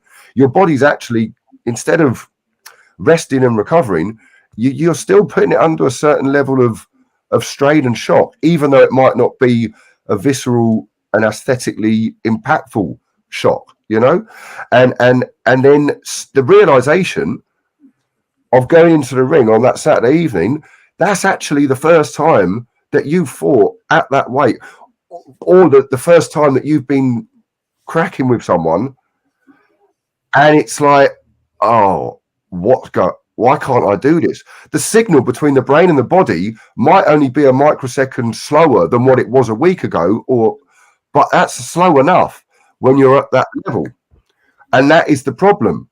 It's to do with chemistry, it's to do with biology, it's to do with mentality. It's also your body can't do what your brain's telling it to do.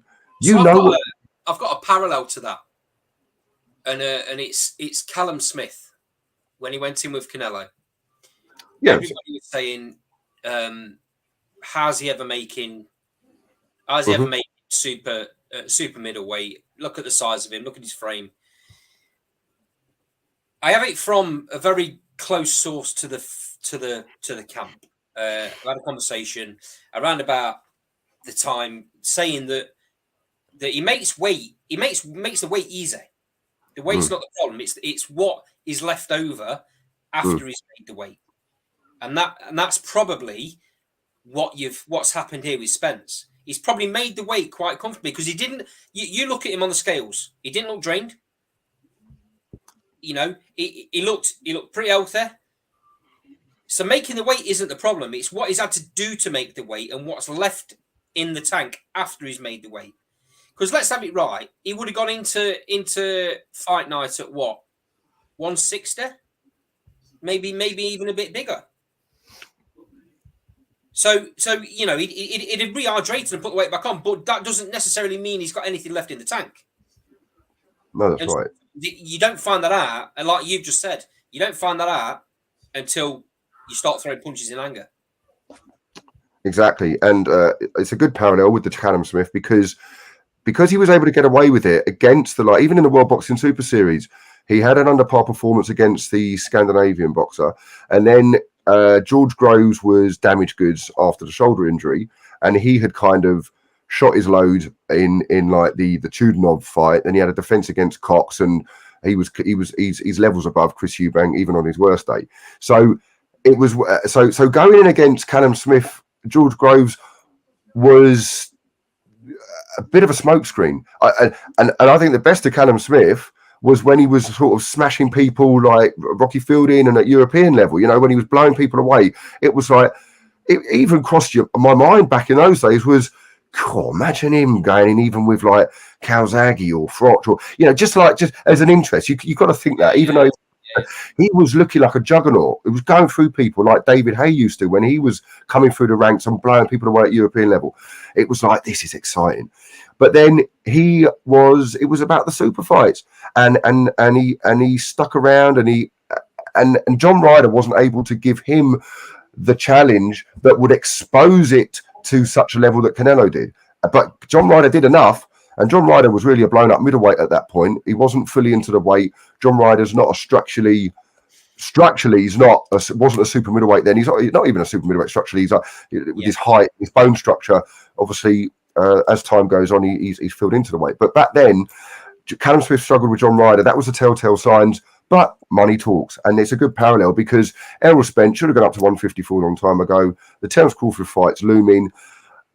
There's other tangibles about sort of the accident, the knock-on effect. There's been delays, and yeah, his body. It's not his mind; it's his body, which has basically stayed in the division too long, and you're doing it because of the fact check at the end of it. And if it ain't broke, don't fix it. Like Callum Smith hadn't actually lost. Errol Spence hadn't actually lost. So, and there's bad performances that loads of boxers have had in the history. Like De La Hoya had a bad performance, then he'd have a great performance. Nazim Ahmed had a bad performance. Even Chris Eubank, they had bad performances or underpar performances, and then they come out. Look at Carl Froch against Andre Ward. He even lost to Kessler a few fights before that, and then the fight against Bute. Where did that come from? That performance? When you're a fighter, you've still got it, until you're told as clearly as what Spence was told last night, and as clearly as what Smith was told against Canelo. Until you're exposed to that, you can't tell him. You can't tell the fighter otherwise. I wouldn't be told that I can get beaten until I was getting beaten. Do you know what I mean? And yeah, that's so it's a good parallel. So Daz, I'll come back to you on what you think could happen in the rematch if it's at 154.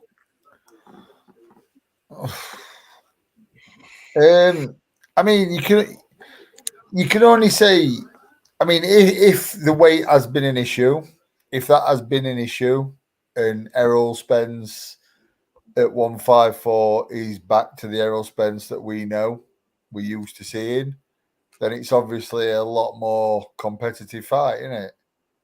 It's obviously a lot more competitive fight.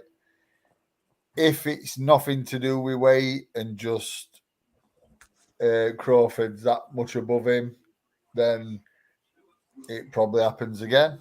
Probably Spence does put a bit better of a performance in if it is to do with the weight. There's a lot of tangibles with it, mate. There's a lot, if it's the weight and, I mean, listen, Spence shown us enough that he was going to go down as a great fighter. So we can't.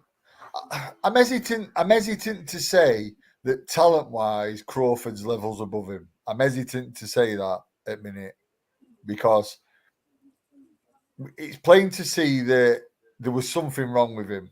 He wasn't the same. But if it is truly the weight and it's the Errol Spence that we know, then it's going to be the 50-50 fight we was probably expecting last night. If not, if it is the fact that Crawford's just that bit better, then Crawford wins again. I've just seen this comment that Carl's dropped on the bottom of the channel. We'll talk about that in 1 second. I just want to get you Imran and Stephen's answer on this if it goes to 154, and then we'll pick that up, Richard. So Imran, just a quick answer on this, mate. Is it repeat or do you see anything different at 154? No, I think it would be repeat. I think he beat him again. To be honest, I don't Stephen? think. I don't. Same to you. Quick answer. Does he? Is there a difference at 154? Yeah, I think that Spence will. My prediction will be Spence will put on a far better performance. As the fight will be better, it'll be more competitive. But I feel that Crawford will win on points, and that will be the end of their rivalry. But it'll be a far better spectacle, and yeah, like you say, it'll be the fight that we were maybe hoping for last night. So, comment in the sidebar, and I'm assuming he's made the comment because we had the Lee Wood, Josh Warrington text up at the bottom of the screen. So, Richard Hutchinson has put, if Inoue fights at 126 division, he beats Warrington and Wood. I know Daz's thoughts on this. So I'll leave Daz till last. Imran, reaction to that? Yeah, most likely. I think I do look. I think Warrington. I think Inoue absolutely obliterates him. I think Warrington's past his best. In terms of Wood, I think Wood's a really good boxer and he's grown on me. I told you guys I think Wood deserves a big payday, and I like Wood now. But I think the problem is with this fight for Wood is the fact that he'll be going up against somebody that is a better boxer than him and probably more explosive than him and faster than him. The only chance he'll have is the fact that if he lands something big. But we've seen with Inoue's got a pretty good chin as well. But again, the size, like we were saying, that maybe he might hit his ceiling. But I don't think anybody, not just forget Wood, I don't think anybody beats him at 126. Maybe at 130, maybe there's different. But I think 126, I think Inoue can go and still dominate at that division as well. I think he's that good. Stephen? Yeah, I agree. I think that in a way he can have. He wants to. I've heard that he wants to sort of stay at super bantamweight, bet himself into the division, but really the Tapales fight looks like it will happen in December. You know how they like in Japan to have a sort of a New Year show around about the 30th or whatever. I think the 30th is a Saturday, but they like to have New Year's Eve shows, don't they, in Japan? So I reckon we'll be looking at that. And then featherweight, yeah, I mean, look, they're all there for the taking. The featherweight division is an entertaining division because they're all much for muchness. They're all of decent level. And there's a lovely round robin, which has been transpiring over the last couple of years. You know, we had Condon Wood, we've had Condon Lopez, we've had Warrington Lara, Warrington Lopez, we've had Wood Lara. Now we're going to have Warrington Wood. So it's a nice little round robin to look back on where a lot of the sort of top 5, 6, 7, 8, they did fight each other, which surprisingly does happen in boxing quite often in the weight divisions. It's just that's not a very sort of popular narrative to have because it's too positive, so people don't talk about that. But I think in the featherweight division, in a way, definitely he takes out Figueroa, who lost to Fulton. He takes out Warrington and Wood. In Warrington, no problems. He probably won't even factor into it in a way because he won't hold a belt. Wood will. I think Wood beats Warrington. I think Warrington's cashing in while he can, while he's still sort of got a heartbeat and he's a professional boxer. But he's cashing in, and Wood beats him. And I think it'll be maybe they'll try and bleed as much out of it as possible and have it, at a stadium after they have it at the arena. Because I understand that this is probably going to be at the arena rather than the stadium because of the pitch. Yeah, exactly. So, look, I think it's a bit like Crawford, like the light middleweight division. They'll stay away from him as long as possible until it's inevitable, and it might be a bit like the featherweight division. They'll stay away from Inoue as long as possible until it's inevitable. But we know the answer. I don't think that Inoue needs to go any further than that. He'll be the first one to know. Well, we say that. We just said that you don't know. You know until you get beaten up. But I think Inoue. There's just not a caliber of opponent at featherweight. I know it's only 3 or 4 pounds between some of those weights, but it sells. Manny Pacquiao is Inoue's legend. He's his hero, and I think the narrative is being put out there that Inoue wants to mimic or imitate or achieve the same thing that Pacquiao did in 7 weights, which means obviously he's got 3 to go. So, but it depends what you regard what the weights, because there was in regards what the alphabet titles are, because there was 2 weight divisions. He never picked up one of the big 4. You can't call the IBO. The Ring magazine is. The Ring title is a magazine, so their title's about as worthy as my title. And you lineal, in my opinion, it can't exist because the lineal is a straight line, unbroken, and every single line in boxing is broken. It's been broken for 120 years. So my take is that if you want to be regarded as a world champion, unfortunately, you have to hold one of the big 4 belts. And as much as I don't like the sanctioning bodies, and that's a completely different discussion, you have to have held one of those. So if Inoue wants to run down that narrative and go on about 7 weights because Pacquiao supposedly did it, then good on him. But what does that mean then? He's done 4. That means that like the 5th weight will be what, lightweight. So like, but that's not going to happen anytime soon, is it? Lightweight. I think Lightweight lightweight makes it 7. 7, yeah. Lightweight makes it 7. He's gone right in. Shaka will have moved up. Haney's going to move up. Tang, it does. I don't know. I don't see it. I don't think he needs to. He doesn't need to do that. No. You're exactly right. I don't care whether he does it or not. He doesn't need to. If he does, good on him. But I don't adhere to the Pacquiao sort of level of achievements, even though what he did was incredible. He was doing it when he was a very young lad, like 15, 16 years old. It's like his culture, his lifestyle is a completely different scenario. Also, is there's also the thing with Pacquiao. There's a cloud over Pacquiao, isn't there? there's more cloud. We are. Well, listen, Andy, it's true. Mayweather. Has it been proved? Has it been proved? No, what I'm going to say is Mayweather. No, I'm talking about the cloud. Mayweather produced photos and said, moving up in weight, how does your jaw structure change? Come on, Matt. Come on, Daz. Photos can be docked. What? Photos can be docked. Of course they can be. You can change things like that. I'm not buying anything that Mayweather said to postpone a fight with Pacquiao because he didn't want to fight him when Pacquiao was in his prime. Yeah, that's true. I mean,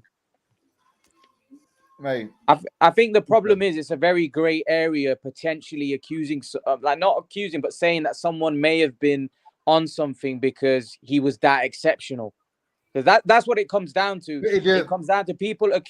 I know I've heard all the stories about Pacquiao as well, about the fact that like Mosley saying this, that, and the other. But the fact is, it was when someone's not been proven guilty or someone's not effectively, you're accusing somebody because he was really good.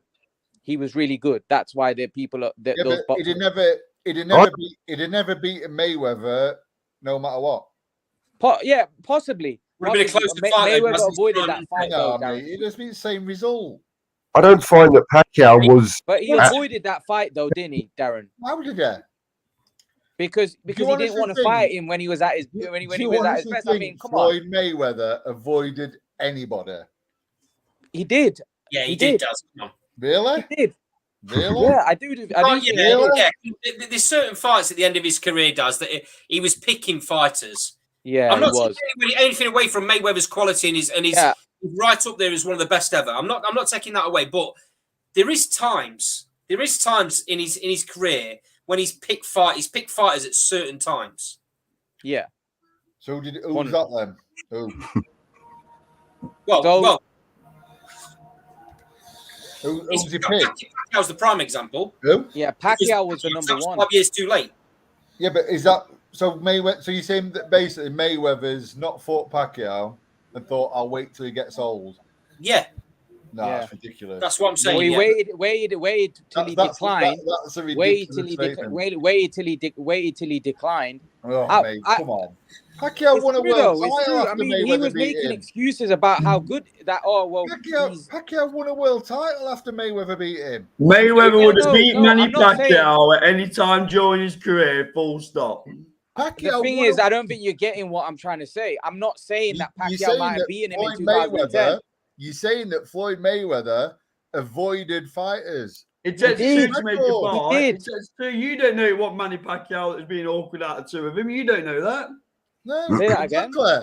Say that again. You don't know it wasn't Pacquiao's team that altered the negotiations. You don't know that. So you're saying that it was because of Pacquiao that fight didn't happen in 2010? Well, you're saying it's Mayweather's fault. We don't know that. Well, I mean, he was the A side. The A side dictate the terms. This is the part of boxing what riles me the most than anything. When people say, "Nah, he avoided." Just let me use this as an example. When they say, "Nah, he avoided Pacquiao, waited till he declined and got old to fight him," right? Or because it didn't happen at a certain time, right? None of us were sat. Listen, it's like No. I go back to Fury and Usyk. None of us were sat in them negotiations. None of us know what was said. All what because the wasn't media said. put this narrative out, we're all meant to believe it. It's bullshit. We don't know. Exactly. Listen, none of us know whose fault that was that didn't make that fight. None of us. We wasn't there. You know, end of the day, it didn't happen. But when it did happen, I think, and listen, Manny Pacquiao, people were saying, oh, yeah, we're shot to pieces. He won a world title, for God's sake, after You that. know why it is, Daz? Because people like Pacquiao better than Mayweather. That's the truth of it. Listen, people don't like Floyd Mayweather. He wasn't at his best, Daz. Come on, he wasn't at his best. But it's easier for people to blame. I'm not saying he was, but neither was Floyd. No. But also, there's a point is what your guys are saying is Floyd intentionally didn't fight him until he started declining. Well, that's my opinion. And that's Imran's opinion, and we're entitled to it. To be fair, it's a bit insulting to Floyd Mayweather, to be fair. It's not. Well, it is a little bit. It is. It's unfair. Hold on. So you've already said Floyd Mayweather was putting photos out, making excuses about Pacquiao's jaw. No. Yeah. He wasn't putting excuses, right? What he did is he basically said, listen, he asked for a test before this is when the fight actually happened. He said, I want a test because and he put photos of Manny Pacquiao from his lower weights all the way up. And there was, listen, whether they were doctored or not, there was a change in the jawline. Right? Now, it's common knowledge that steroid abuse, human growth hormone. Allegedly. Got to get that in there, Dad. Got to get that in there. Allegedly. Allegedly. Well, it's not allegedly, Carl, that human growth hormone abuse and steroid abuse causes changes in your jawline. It does. Listen, I've got endless friends who do it, bodybuilders. You know, they've gone from having a jaw like Robbie Rotten to having a jaw like Desperate Dan. Do you know what I mean? It does happen.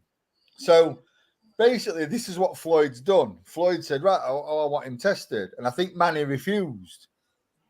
There was a lot of roar about it. They came to some agreement. Who knows what? Whether it were whether it were Floyd doctoring photos or whether it weren't, whether Manny were taking stuff, whether he weren't. End of the day, the fight happened and Floyd beat the face off him. Easy. Yeah. In 2010, right, when Manny Pacquiao was literally obliterating everybody, right? And let's get it right, obliterating everybody, right? Like you said, Floyd Mayweather was making every excuse in the book to why Manny Pacquiao his head. What excuses did he make? He said that Manny Pacquiao's head's got bigger. He said that Manny Pacquiao is refusing to take this test. And then Manny Pacquiao came out and said, I'm willing to take any test that he's saying. You see, it's like you're hearing one side where Manny Pacquiao doesn't talk a lot like Mayweather did. Mayweather went out in the. So does that mean Manny Pacquiao tells truth when he does talk? But I'm not saying he's 100% truthful. Do you know 100%, Imran? I'm gonna ask you a question. Yeah. Right? I'll ask myself a question. I bet the answer's no. Right? Do I know 100%? I'm gonna ask myself it first.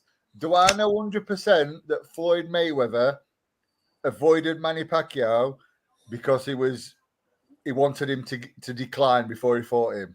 No, I don't. Do you know 100% that is what Floyd did? But he had the chance to fight him in it. No, come on. And he didn't. Do you know 100% that that's what happened? No. Now there you go. But the thing is, Mayweather could have made that fight. We all know he could have made. Daz, I'm not sure if you're missing the idea of this show. It's about opinions, mate.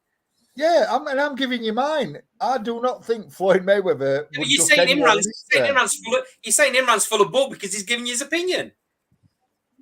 No, it's allowed his opinion, but don't make it factual, does it? I'm just saying. I've said my opinion that.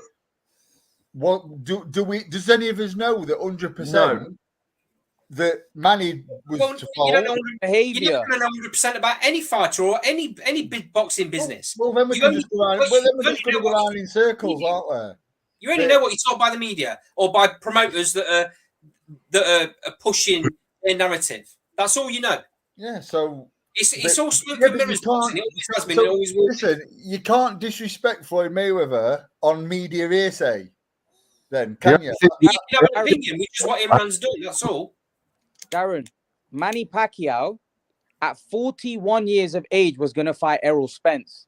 Manny Pacquiao fought Keith Thurman at 40 years of age and beat him. I don't think Manny Pacquiao was afraid or not willing to get in the ring with anybody throughout his career. No one's saying he was afraid, though. But there's a Floyd scenario Mayweather where he throughout his career, could have priced himself out the towards fight. the end, Guys, one person at a time, please. To counter that, then Floyd Mayweather moved up and fought a Canelo that were destroying everybody as a light middleweight. You know, Canelo. No, he never avoided anybody. Floyd, none of them did. None of them avoided anybody. The fight didn't happen for whatever reason, but I genuinely don't think the reason on either side was either of them was scared of the other. There's two sides to every story, isn't there? Come on. I just want to go back to a comment that was made earlier on. I can't remember who it was by, but someone made a comment about Floyd managing Tank's career and the fact that Floyd is all about the money, and that seems to have rubbed off a little bit on Tank. I don't know whether you saw the recent post he put on with, I don't know how many millions he had in his arms. Little bit, I don't know, do you want to call it crude or what? You know, is Tank in danger of falling down the road of money being more important than legacy? Imran, I'll come to you on that. I think his career has been very poorly managed. I mean, Tank's hardly fought anybody. Let's be honest. I mean, I feel like Tank's whole career has been like Mayweather's career at the end of his career. But I don't blame, like what we are saying to Darren, I don't blame Mayweather doing what he did towards the end of his career, because he was fighting at a higher weight class and he was old. So there's nothing wrong with him doing that, because Mayweather already put in a lot of work early on in his career where he fought everybody and he was a monster. So Mayweather had already done that. The problem is with Tank is that Tank is doing that at the start of his career. And Tank hasn't done what Mayweather did at the start of his career.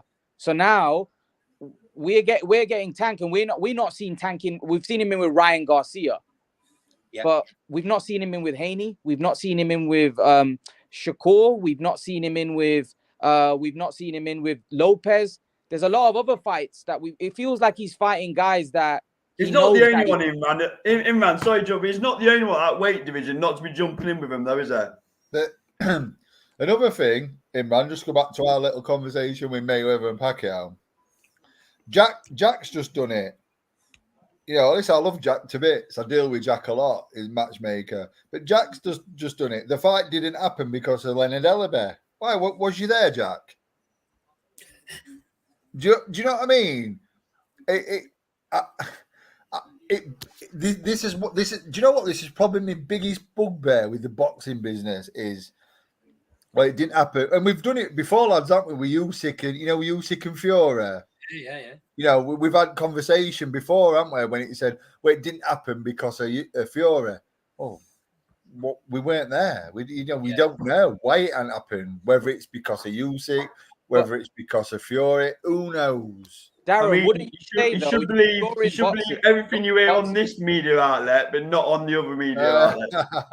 Darren, you're in boxing, right? Wouldn't you say that in boxing, the more politically connected fighter, so what I mean, the A side will dictate when the fight happens. So, for example, yesterday we had Spence and Crawford, right?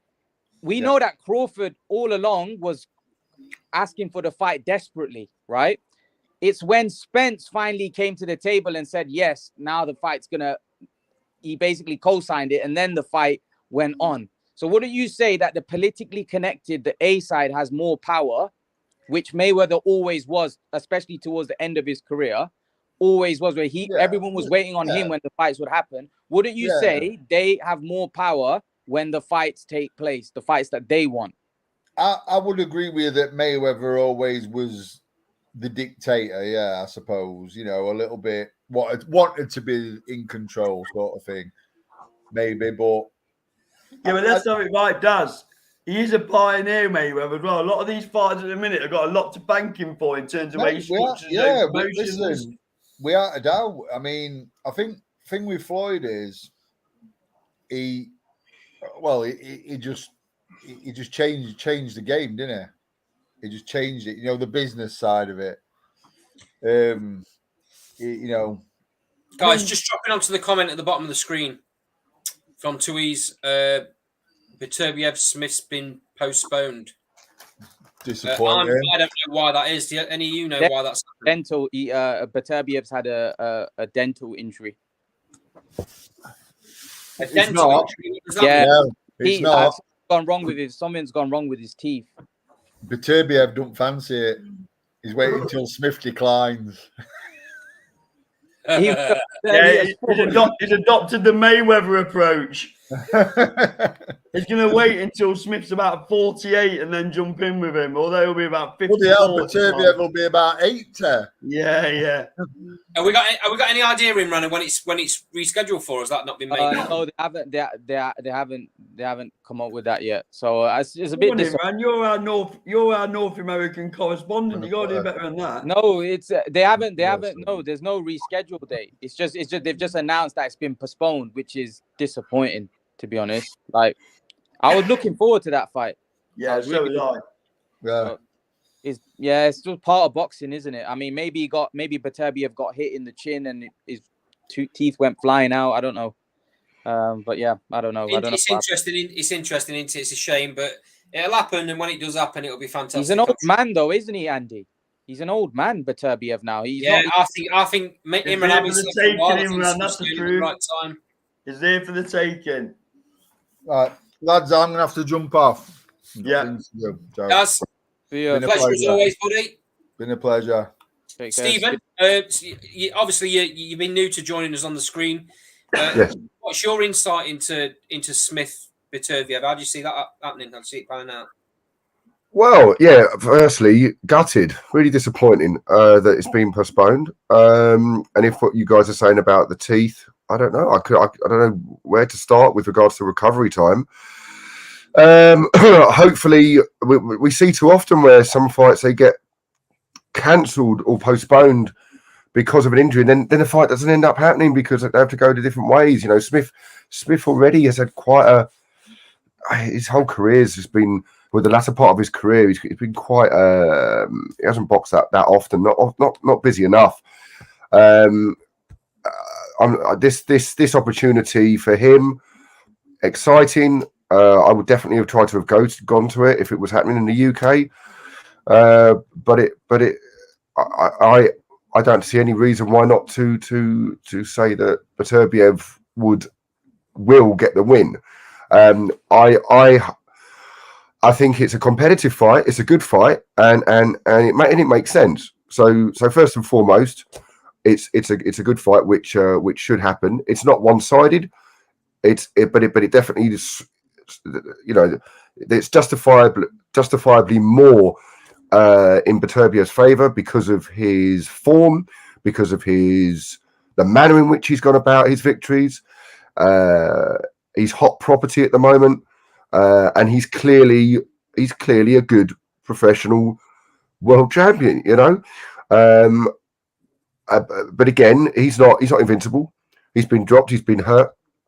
Part of the attraction, and we've seen Smith, capitulate against Canelo. So, yeah, the weight will serve him better. He's looked very effective in his 2 or 3 fights at 175, but I don't see him winning. But again, going back to what I said earlier, the fact that it's happening, and we might all look back on Callum Smith fondly through a loss. He might put on one of the greatest performances of his career and lose brilliantly. And that is better than him winning badly, say, against a John Ryder.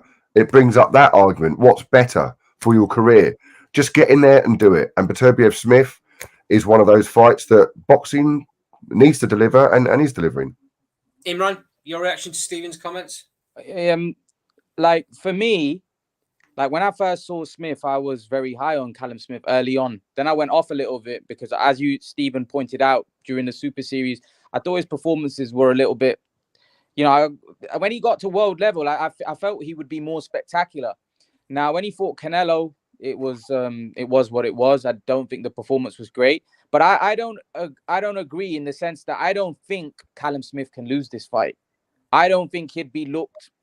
I don't think people would look like, when you look back at his career, if he was to lose to Beterbiev, I'm not sure people are going to look at Callum Smith in a way. They'll just be like, he lost the Ryder, he got a gift decision, and then he lost to Canelo. He didn't really put in a great performance.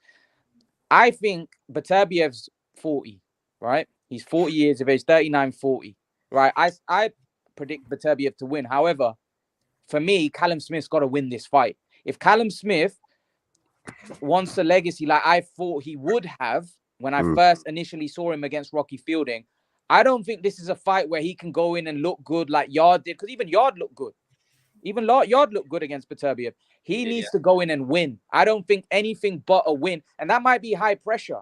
That might be high pressure because, but it's Beterbiev. You're not in against anybody. But I think anything but a win for Callum Smith is not good enough. I know maybe that might be harsh, but I just think from what I saw and what the talent that he had when he was coming through, if he doesn't beat Beterbiev, everyone's going to say, well, who did he really beat in his career? He beat George Groves, who was washed up at the end of his career, retired after that. So this is an opportunity for him because I don't think he's going to get another one, especially if he performs poorly. I don't see him getting another opportunity if he doesn't perform if he performs poorly. I think he needs to win this fight, Andy. He needs to win it. I agree. A couple of comments in the sidebar, and then I'll give you my view. Richard Hutchins, Arthur Beterbiev postponed because of a bone infection. Underwent surgery early today. Beterbiev wins by KO 6-9. And also to ease, Beterbiev is going to smash Smith. So here's my little 2 pence worth for what it's worth.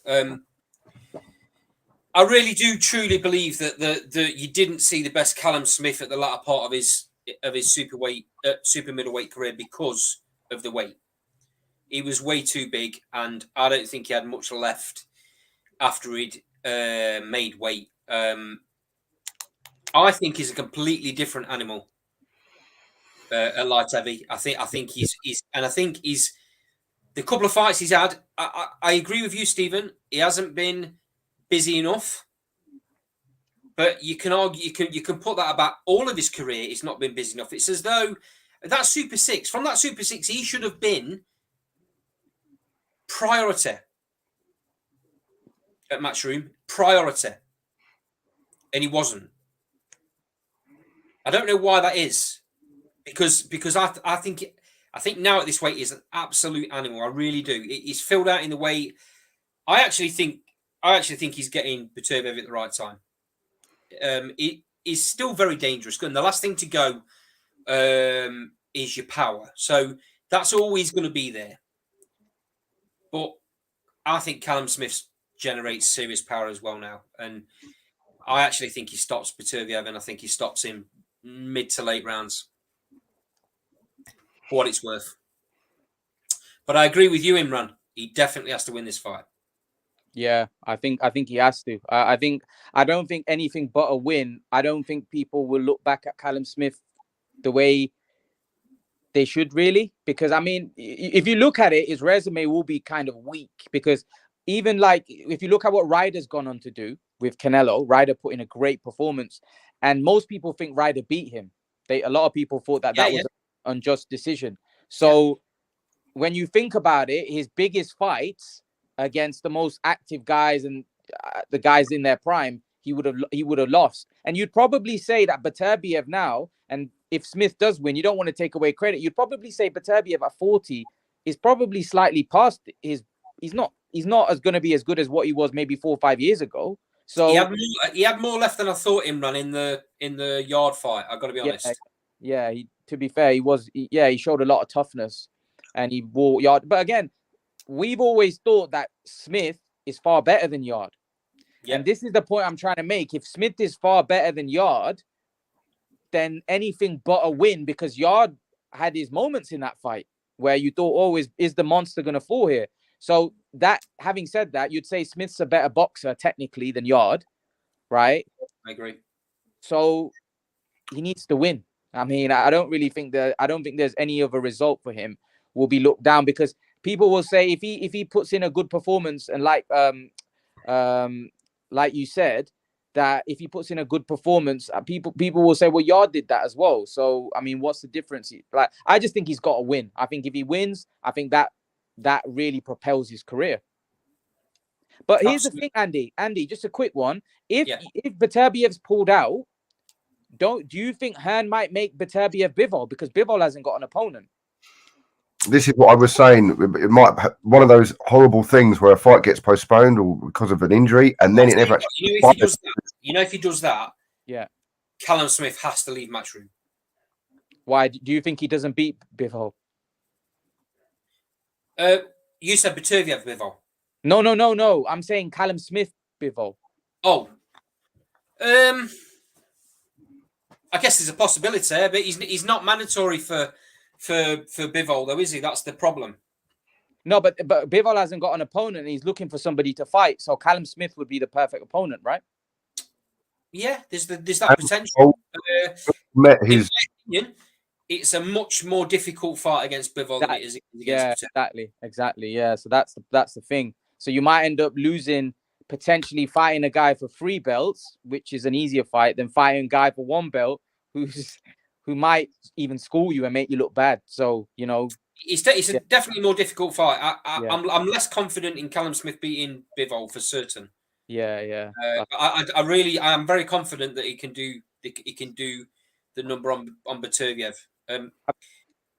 Stylistically, Beterbiev gives you a lot of opportunities. Yeah, that's right. He does because of his style. He does indeed. Mm-hmm. Right, guys. We've come up to the 2-hour mark. It's been a brilliant show. Yep. Thanks both of you for joining us. No, thank you. The door and the screen, I should say, is always open. So we do this show. Normally, we do this show every single Thursday at 7:00 without fail. Okay. And we do the odd one like this where we have sometimes we do a Saturday evening after a main card. Sometimes we'll do, when there's a big American card on like there was last night, we'll do a show like this on a Sunday evening. So look out for us again. Everyone in the sidebar, thanks for your comments. People that have watched, if you haven't subscribed to us, subscribe, hit the notifications button, and then when we go live, if it's on a random night, you'll get that notification. You can come and join us and do what the two lads have done tonight. Join us on screen. The more the merrier. Everyone's opinions are welcome on Glass Bar Boxing. It's good to have a little bit of banter and a little bit of a debate. So thanks for joining us, guys, and we'll see you Thursday night potentially. See you. Take care. Thank you. Bye-bye.